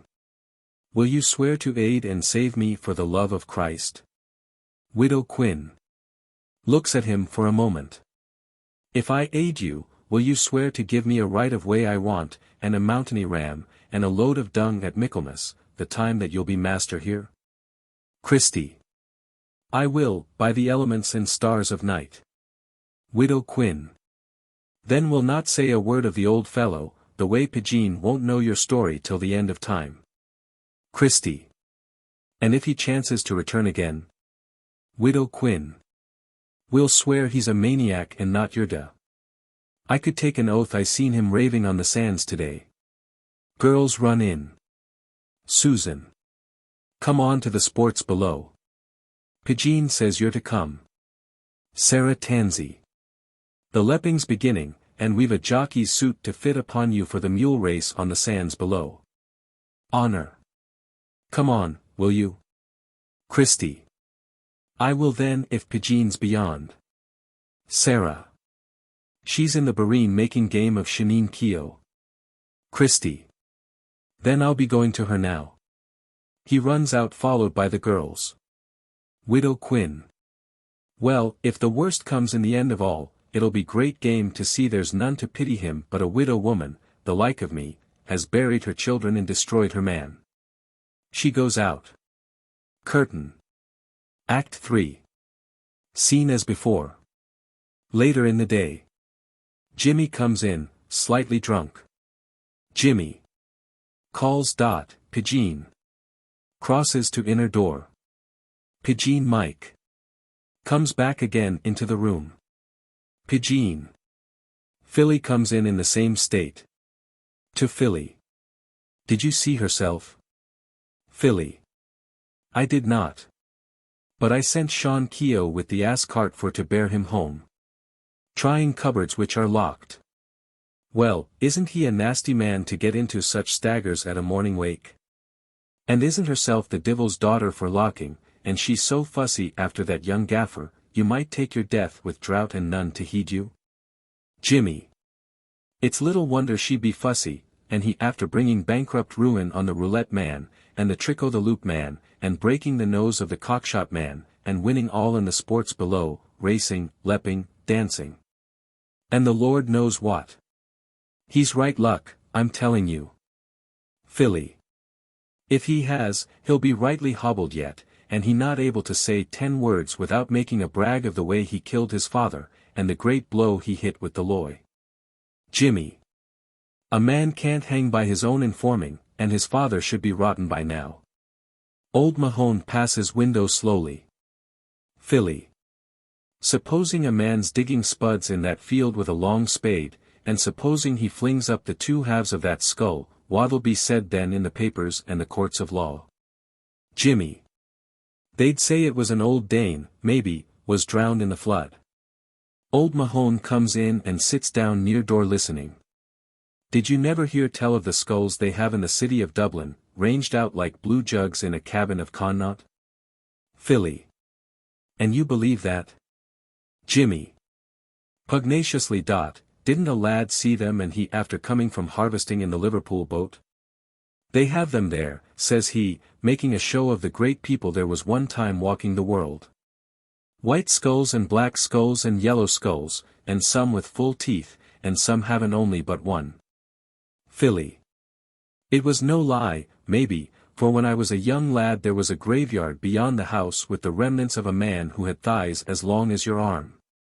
He was a horrid man, I'm telling you, and there was many a fine Sunday I'd put him together for fun, and he with shiny bones, you wouldn't meet the like of these days in the cities of the world. Mahon. Getting up. You wouldn't, is it? Lay your eyes on that skull, and tell me where and when there was another the like of it, is splintered only from the blow of a loy. Philly. Glory be to God. And who hit you at all? Mahon. Triumphantly. It was my own son hit me. Would you believe that? Jimmy. Well, there's wonders hidden in the heart of man. Philly. Suspiciously. And what way was it done? Mahon. Wandering about the room. I'm after walking hundreds and long scores of miles, winning clean beds and the fill of my belly 4 times in the day, and I doing nothing but telling stories of that naked truth. He comes to them a little aggressively. Give me a supine and I'll tell you now. Widow Quinn comes in and stands aghast behind him. He is facing Jimmy and Philly, who are on the left. Jimmy. Ask herself beyond. She's the stuff hidden in her shawl. Widow Quinn. Coming to Mahon quickly. You here, is it? You didn't go far at all. Mahon. I seen the coasting steamer passing, and I got a drought upon me and a cramping leg, so I said, the divil go along with him, and turned again. Looking under her shawl. And let you give me a supine, for I'm destroyed traveling since Tuesday was a week. Widow Quinn. Getting a glass, in a cajoling tone. Sit down then by the fire and take your ease for a space. You've a right to be destroyed indeed, with your walking, and fighting, and facing the sun, giving him poteen from a stone jar she has brought in. There now is a drink for you, and may it be to your happiness and length of life. Mahon. Taking glass greedily and sitting down by fire. God increase you. Widow Quinn. Taking men to the right stealthily. Do you know what? That man's raving from his wound today, for I met him a while since telling a rambling tale of a tinker had him destroyed. Then he heard of Christy's deed, and he up and says it was his son had cracked his skull. Oh, isn't madness a fright, for he'll go killing someone yet, and he thinking it's the man has struck him so. Jimmy. Entirely convinced. It's a fright, surely.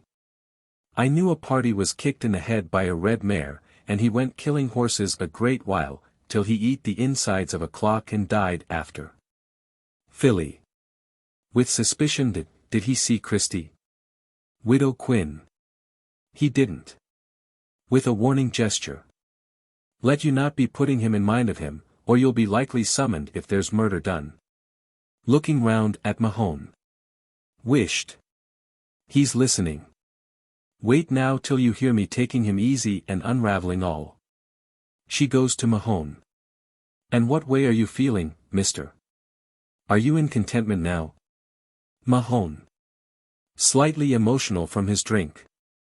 I'm poorly only, for it's a hard story the way I'm left today, when it was I did tend him from his hour of birth, and he had dunce never reached his second book, the way he'd come from school, many's the day, with his legs lamed under him. And he blackened with his beatings like a tinker's ass. It's a hard story, I'm saying, the way some do have their next and nighest raising up a hand of murder on them, and some is lonesome getting their death with lamentation in the dead of night. Widow Quinn. Not knowing what to say. To hear you talking so quiet, who'd know you were the same fellow we seen pass today? Mahon. I'm the same surely. The rack and ruin of 60 years. And it's a terror to live that length, I tell you, and to have your sons going to the dogs against you, and you wore out scolding them, and scalping them, and God knows what. Philly. To Jimmy. He's not raving. To Widow Quinn. Will you ask him what kind was his son? Widow Quinn. To Mahon, with a peculiar look. Was your son that hit you a lad of 1 year and a score maybe, a great hand at racing and leaping and licking the world? Mahon. Turning on her with a roar of rage. Didn't you hear me say he was the fool of men, the way from this out he'll know the orphan's lot with old and young making game of him and they swearing, raging, kicking at him like a mangy cur. A great burst of cheering outside, some way off. Mahon. Putting his hands to his ears. What in the name of God do they want roaring below? Widow Quinn. With the shade of a smile. They're cheering a young lad, the champion playboy of the Western world. More cheering. Mahon. Going to window. It'd split my heart to hear them, and I with pulses in my brain pan for a week gone by. Is it racing they are?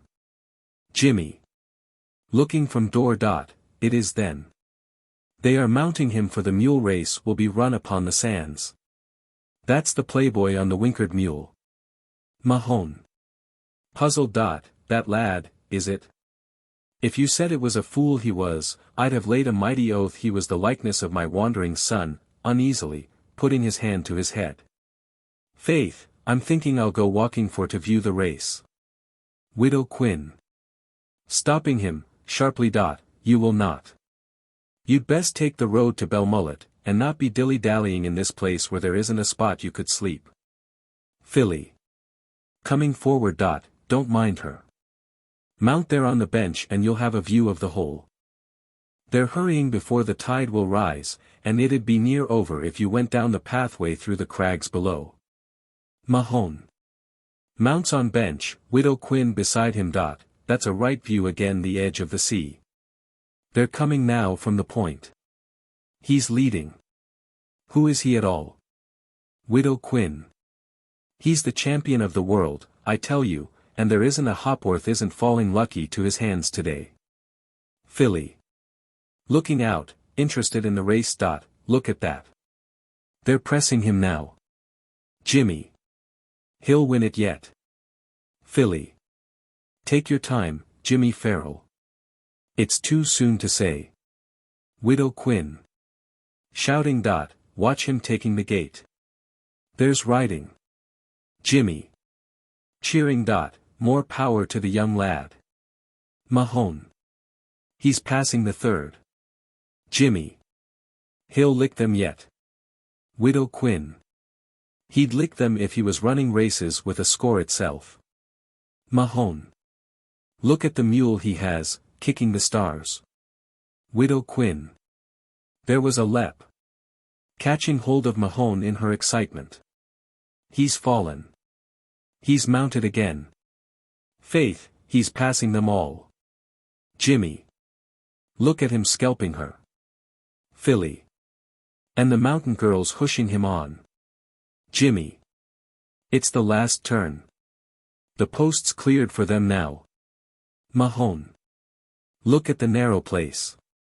He'll be into the bogs. With a yell. Good rider. He's through it again. Jimmy. He's neck and neck. Mahon. Good boy to him. Flames, but he's in. Great cheering, in which all join. Mahon. With hesitation. What's that?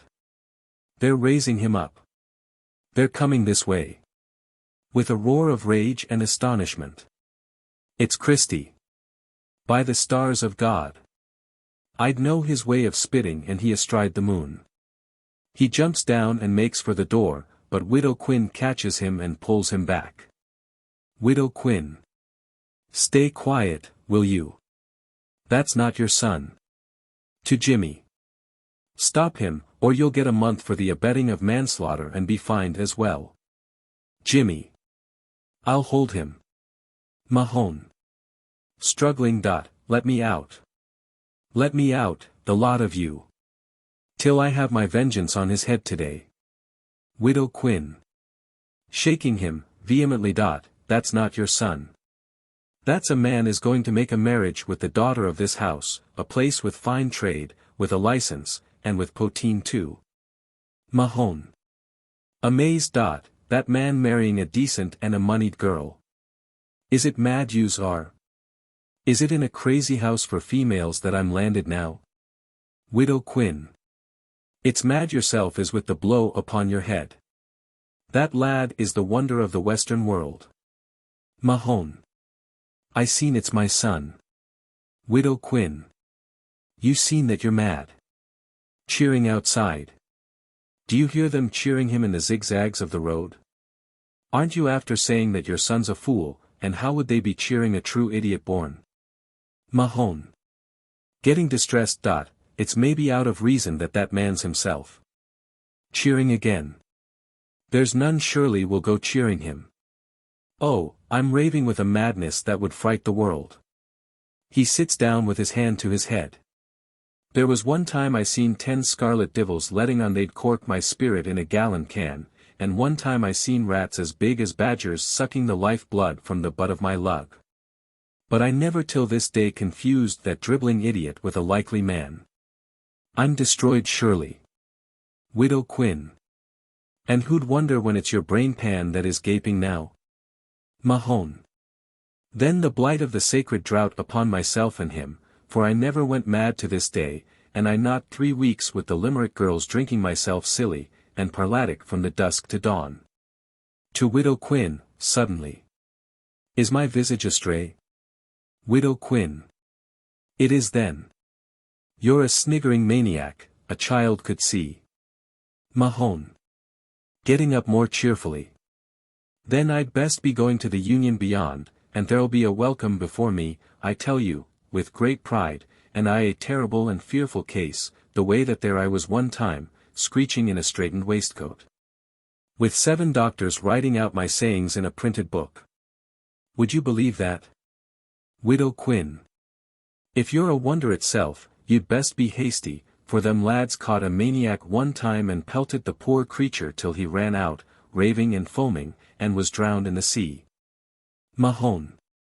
With philosophy. It's true mankind is the divil when your head's astray. Let me out now and I'll slip down the barrene, and not see them so. Widow Quinn.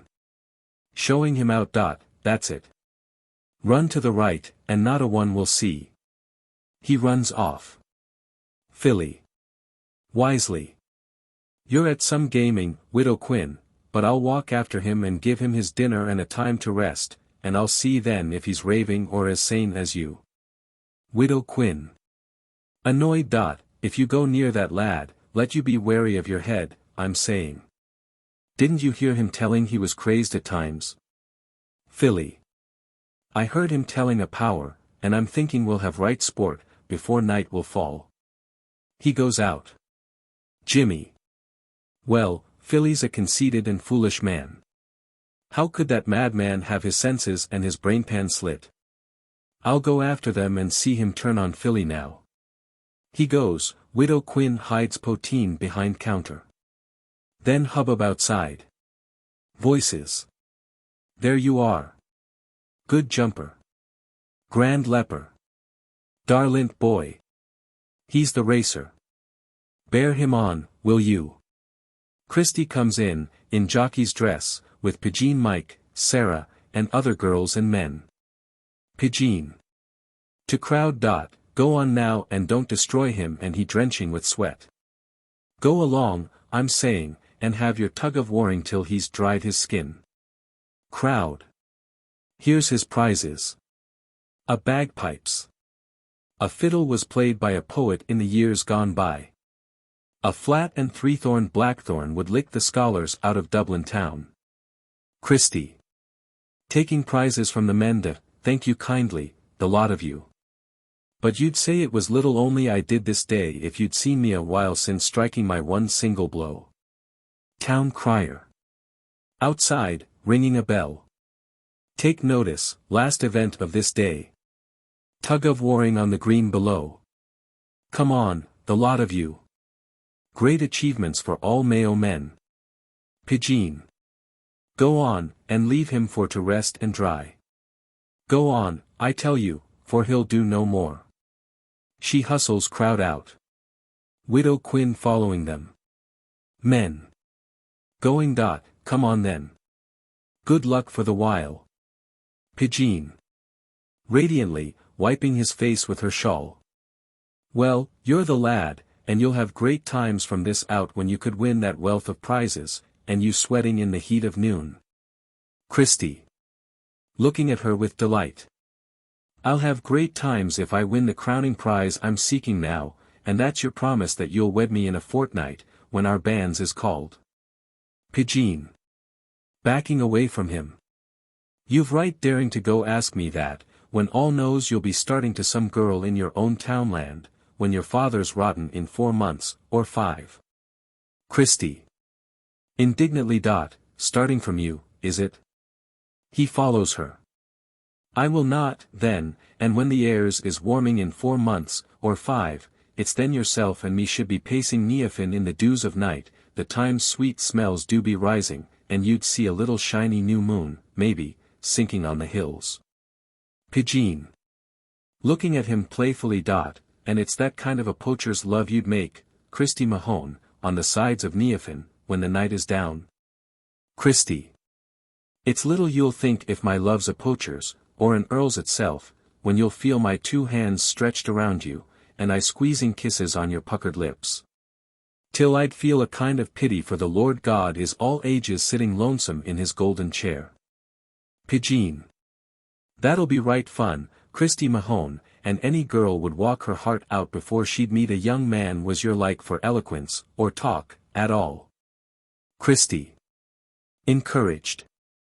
Let you wait, to hear me talking, till we're astray in Eris, when Good Friday's by, drinking a sup from a well, and making mighty kisses with our wedded mouths, or gaming in a gap or sunshine, with yourself stretched back unto your necklace. In the flowers of the earth. Pegeen. In a lower voice, moved by his tone that, I'd be nice so, is it? Christy. With rapture. If the mitred bishops seen you that time, they'd be the like of the holy prophets, I'm thinking, do be straining the bars of paradise to lay eyes on the Lady Helen of Troy, and she abroad, pacing back and forward, with a nosegay in her golden shawl. Pegeen. With real tenderness.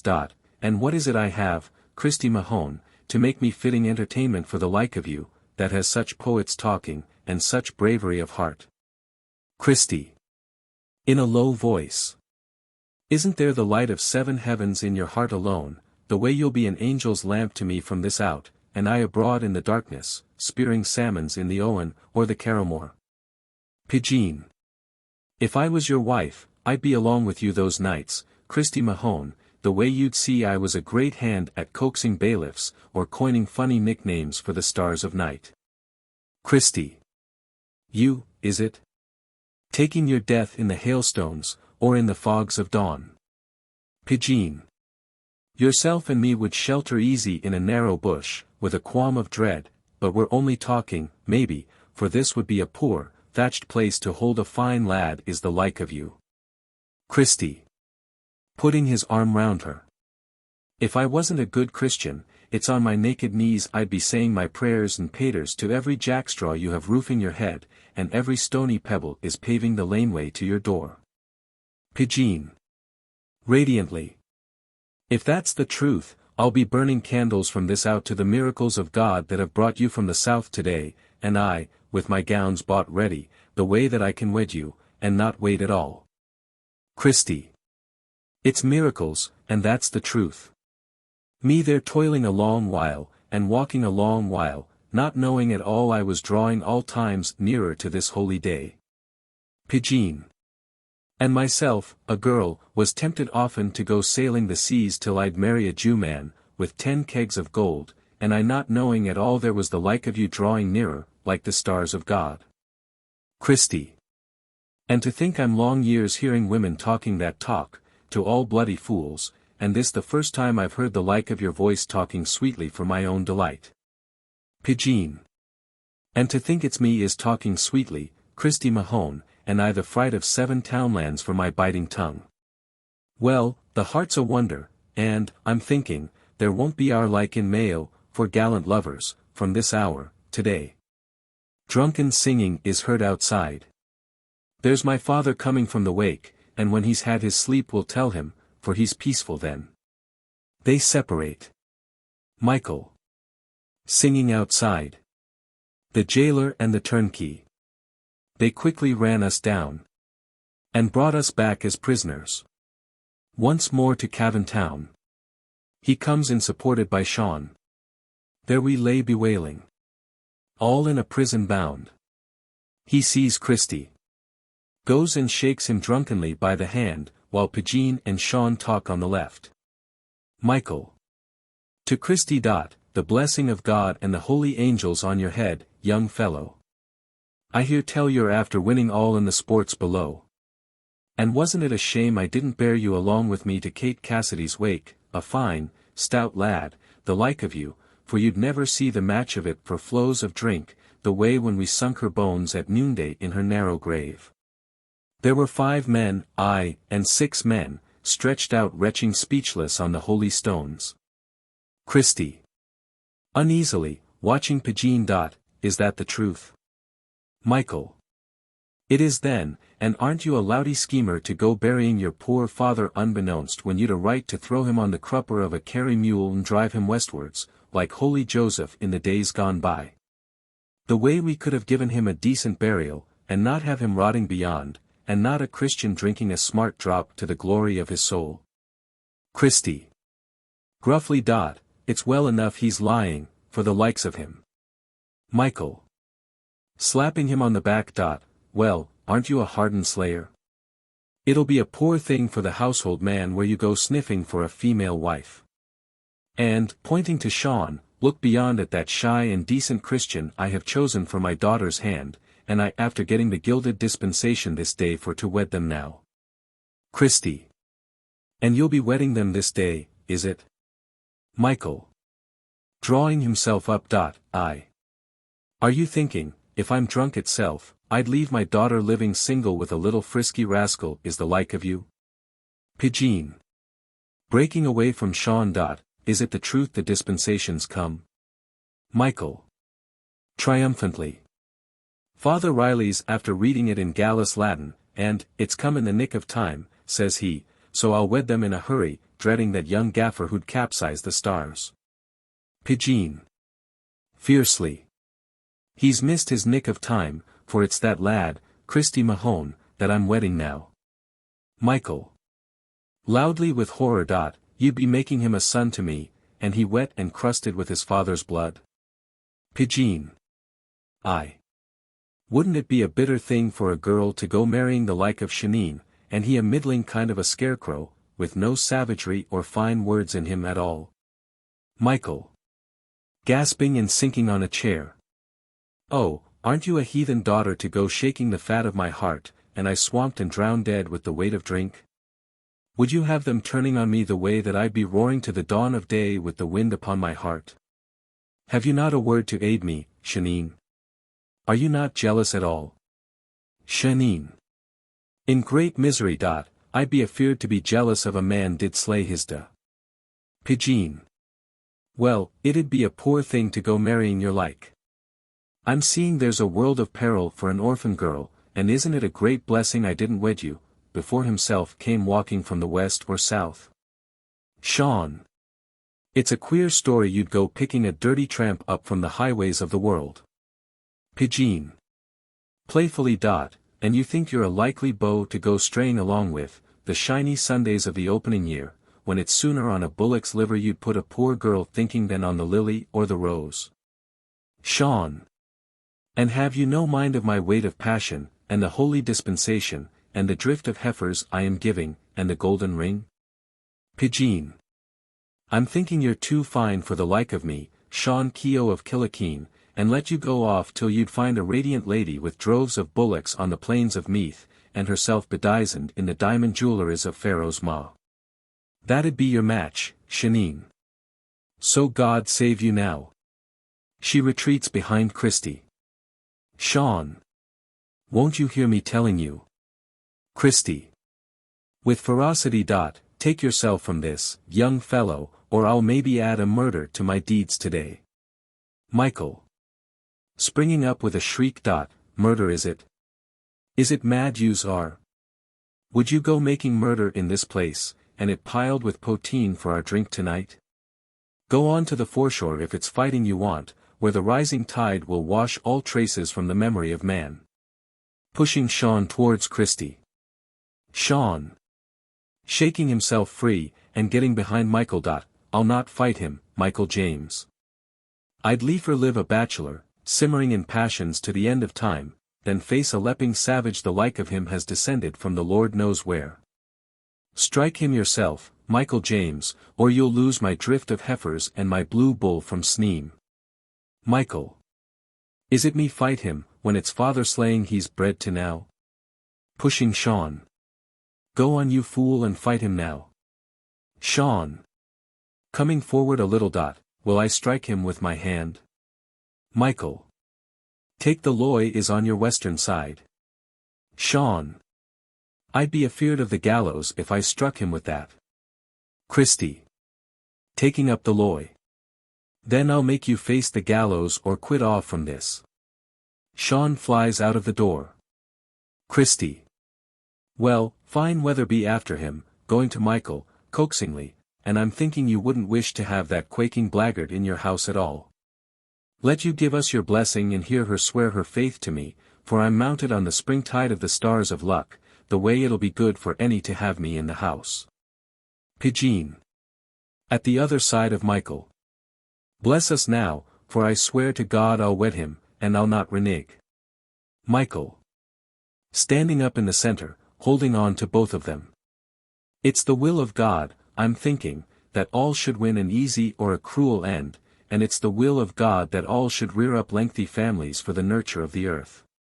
What's a single man, I ask you, eating a bit in one house and drinking a sup in another, and he with no place of his own, like an old braying jackass straight upon the rocks? To Christy. It's many would be in dread to bring your like into their house for to end them, maybe, with a sudden end. But I'm a decent man of Ireland, and I liefer face the grave untimely and I seeing a score of grandsons growing up little gallant swearers by the name of God, than go peopling my bedside with puny weeds the like of what you'd breed, I'm thinking. Out of Shaneen Keo. He joins their hands. A daring fellow is the jewel of the world, and a man did split his father's middle with a single clout, should have the bravery of 10, so may God and Mary and St. Patrick bless you, and increase you from this mortal day. Christy and Pegeen. Amen, O Lord. Hubbub outside. Old Mahon rushes in, followed by all the crowd, and Widow Quinn. He makes a rush at Christy, knocks him down, and begins to beat him. Pegeen. Dragging back his arm. Stop that, will you? Who are you at all? Mahon. His father, God forgive me. Pegeen. Drawing back. Is it rose from the dead? Mahon. Do you think I look so easy quenched with the tap of alloy? Beats Christy again. Pegeen. Glaring at Christy. And it's lies you told, letting on you had him slitted, and you nothing at all. Christy. Clutching Mahon's stick. He's not my father. He's a raving maniac would scare the world. Pointing to Widow Quinn. Herself knows it is true. Crowd. You're fooling Pegeen. The Widow Quinn seen him this day, and you likely knew. You're a liar. Christy. Dumbfounded. It's himself was a liar, lying stretched out with an open head on him, letting on he was dead. Mahon. Weren't you off racing the hills before I got my breath with the start I had seeing you turn on me at all? Pegeen. And to think of the coaxing glory we had given him, and he after doing nothing but hitting a soft blow and chasing northward in a sweat of fear. Quit off from this. Christy. Piteously. You've seen my doings this day, and let you save me from the old man, for why would you be in such a scorch of haste to spur me to destruction now? Pegeen. It's there your treachery is spurring me, till I'm hard set to think you're the one I'm after lacing in my heartstrings half an hour gone by. To Mahon. Take him on from this, for I think bad the world should see me raging for a monster liar, and the fool of men. Mahon. Rise up now to retribution, and come on with me. Crowd. Jeeringly. There's the playboy. There's the lad thought he'd rule the roost in Mayo. Slate him now, mister. Christy. Getting up in shy terror. What is it drives you to torment me here, when I'd ask the thunders of the might of God to blast me if I ever did hurt to any saving only that one single blow? Mahon. Loudly. If you didn't, you're a poor good-for-nothing, and isn't it by the like of you the sins of the whole world are committed? Christy. Raising his hands. In the name of the Almighty God. Mahon. Leave troubling the Lord God. Would you have him sending down droughts, and fevers, and the old hen and the cholera morbus? Christy. To Widow Quinn. Will you come between us and protect me now? Widow Quinn. I've tried a lot, God help me, and my share is done. Christy. Looking round in desperation. And I must go back into my torment, is it, or run off like a vagabond straying through the unions with the dusts of August making mud stains in the gullet of my throat? Or the winds of March blowing on me till I'd take an oath I felt them making whistles of my ribs within. Sarah. Ask Pegeen to aid you. Her like does often change. Christy. I will not then, for there's torment in the splendor of her like, and she a girl any moon of midnight would take pride to meet, facing southwards on the heaths of Kiel. But what did I want crawling forward to scorch my understanding at her flaming brow? Pegeen. To Mahon, vehemently, fearing she will break into tears. Take him on from this or I'll set the young lads to destroy him here. Mahon. Going to him, shaking his stick. Come on now if you wouldn't have the company to see you scalped. Pegeen. Half laughing, through her tears. That's it, now the world will see him pundied, and he an ugly liar was playing off the hero, and the fright of men. Christy. To Mahon, very sharply. Leave me go. Crowd. That's it. Now Christy. If them two set fighting, it will lick the world. Mahon. Making a grab at Christy. Come here to me. Christy. More threateningly. Leave me go, I'm saying. Mahon. I will maybe, when your legs is limping, and your back is blue. Crowd. Keep it up, the two of you. I'll back the old one. Now the Playboy. Christy. In low and intense voice. Shut your yelling, for if you're after making a mighty man of me this day by the power of a lie, you're setting me now to think if it's a poor thing to be lonesome, it's worse maybe to go mixing with the fools of earth. Mahon makes a movement towards him. Christy. Almost shouting. Keep off, lest I do show a blow unto the lot of you would set the guardian angels winking in the clouds above. He swings round with a sudden rapid movement and picks up Aloy. Crowd. Half frightened, half amused. He's going mad. Mind yourselves. Run from the idiot. Christy. If I am an idiot, I'm after hearing my voice this day saying words would raise the top knot on a poet in a merchant's town. I've won your racing, and your lepping, and... Mahon. Shut your gullet and come on with me. Christy. I'm going, but I'll stretch you first. He runs at old Mahon with the Loy, chases him out of the door, followed by Crowd and Widow Quinn. There is a great noise outside, then a yell, and dead silence for a moment. Christy comes in, half dazed, and goes to fire. Widow Quinn. Coming in, hurriedly, and going to him. They're turning again you. Come on, or you'll be hanged, indeed. Christy. I'm thinking, from this out, Pegeen'll be giving me praises the same as in the hours gone by. Widow Quinn. Impatiently. Come by the back door. I'd think bad to have you stifled on the gallows tree. Christy. Indignantly. I will not, then. What good'd be my lifetime, if I left Pegeen? Widow Quinn. Come on, and you'll be no worse than you were last night, and you with a double murder this time to be telling to the girls. Christy. I'll not leave Pegeen Mike. Widow Quinn. Impatiently. Isn't there the match of her in every parish public, from Binghamstown unto the plain of Meath?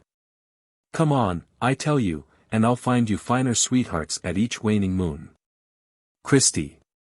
It's Pegeen I'm seeking only, and what'd I care if you brought me a drift of chosen females, standing in their shifts itself, maybe, from this place to the eastern world? Sarah.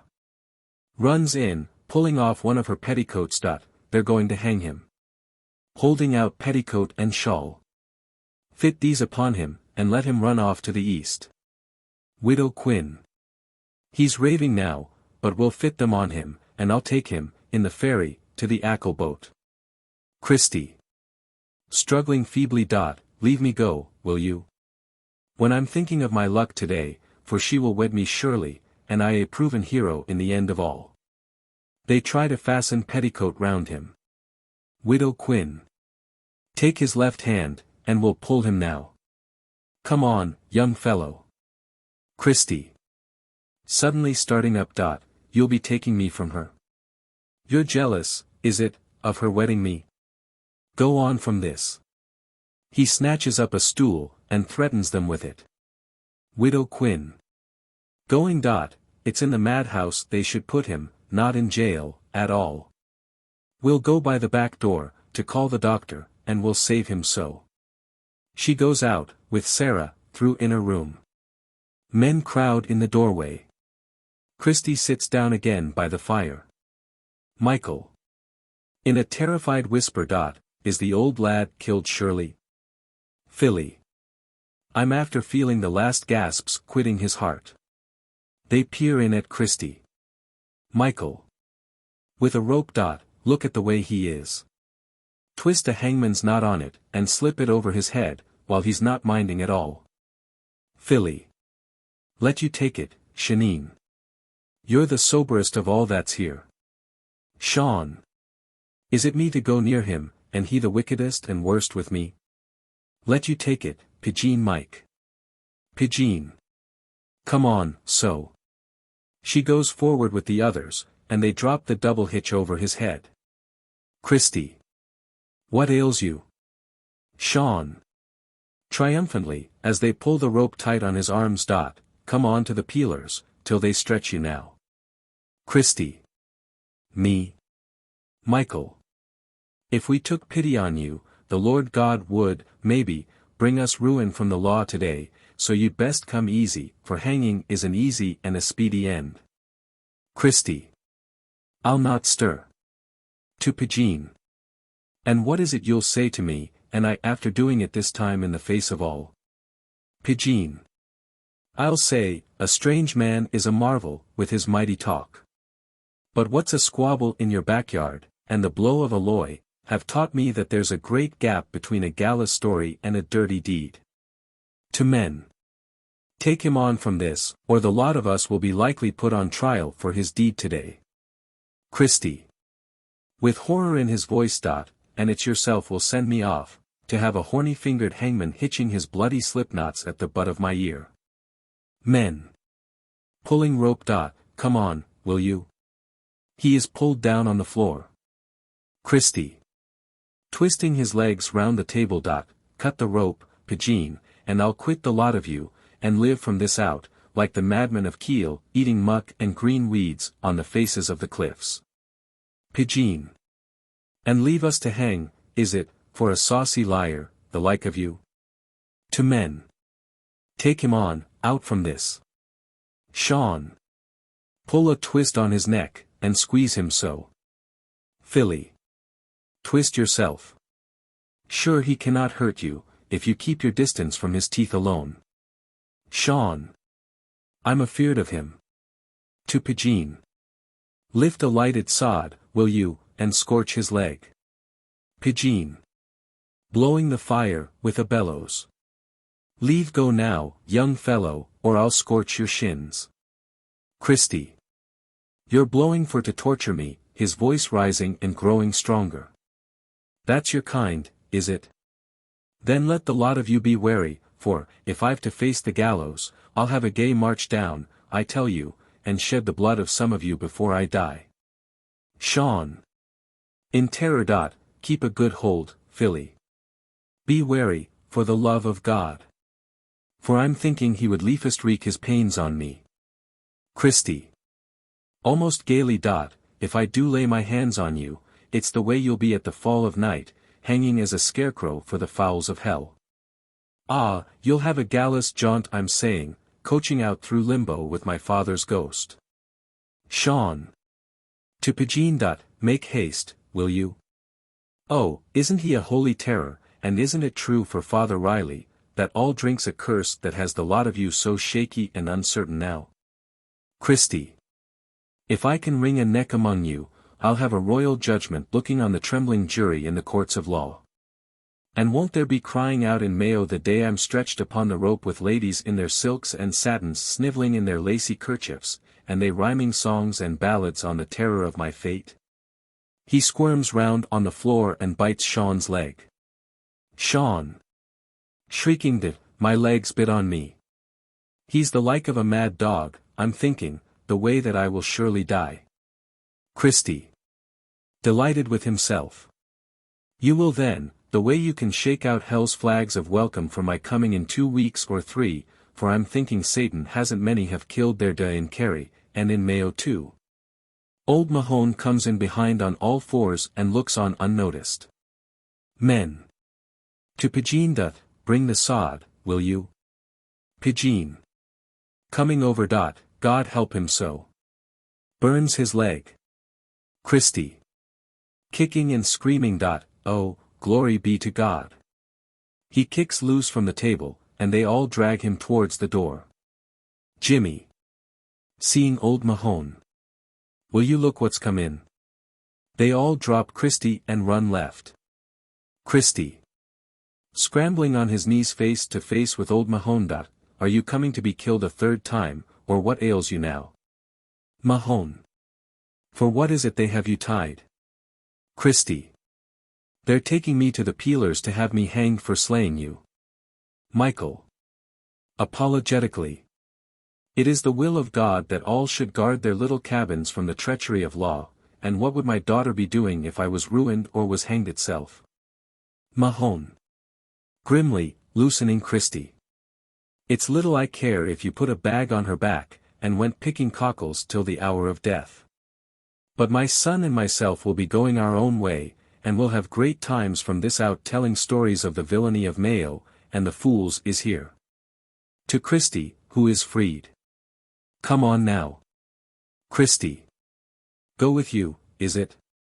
I will then, like a gallant captain with his heathen slave. Go on now and I'll see you from this day stewing my oatmeal and washing my spuds, for I'm master of all fights from now. Pushing Mahon. Go on, I'm saying. Mahon. Is it me? Christy. Not a word out of you. Go on from this. Mahon. Walking out and looking back at Christy over his shoulder dot, glory be to God. With a broad smile. I am crazy again. Goes. Christy. 10,000 blessings upon all that's here, for you've turned me a likely gaffer in the end of all, the way I'll go romancing through a romping lifetime from this hour to the dawning of the judgment day. He goes out. Michael. By the will of God, we'll have peace now for our drinks. Will you draw the porter, Pegeen? Sean. Going up to her dot, it's a miracle Father Riley can wed us in the end of all, and we'll have none to trouble us when his vicious bite is healed. Pegeen. Hitting him a box on the ear dot, quit my sight. Putting her shawl over her head and breaking out into wild lamentations. Oh my grief, I've lost him surely. I've lost the only Playboy of the Western world. Curtain. The Playboy of the Western world was first produced by the National Theatre Society, Limited, at the Abbey Theatre, on Saturday, January 26, 1907, under the direction of W. G. Fay. Christopher Mahon, W. G. Fay. Old Mahon, his father, a squatter, A. Power.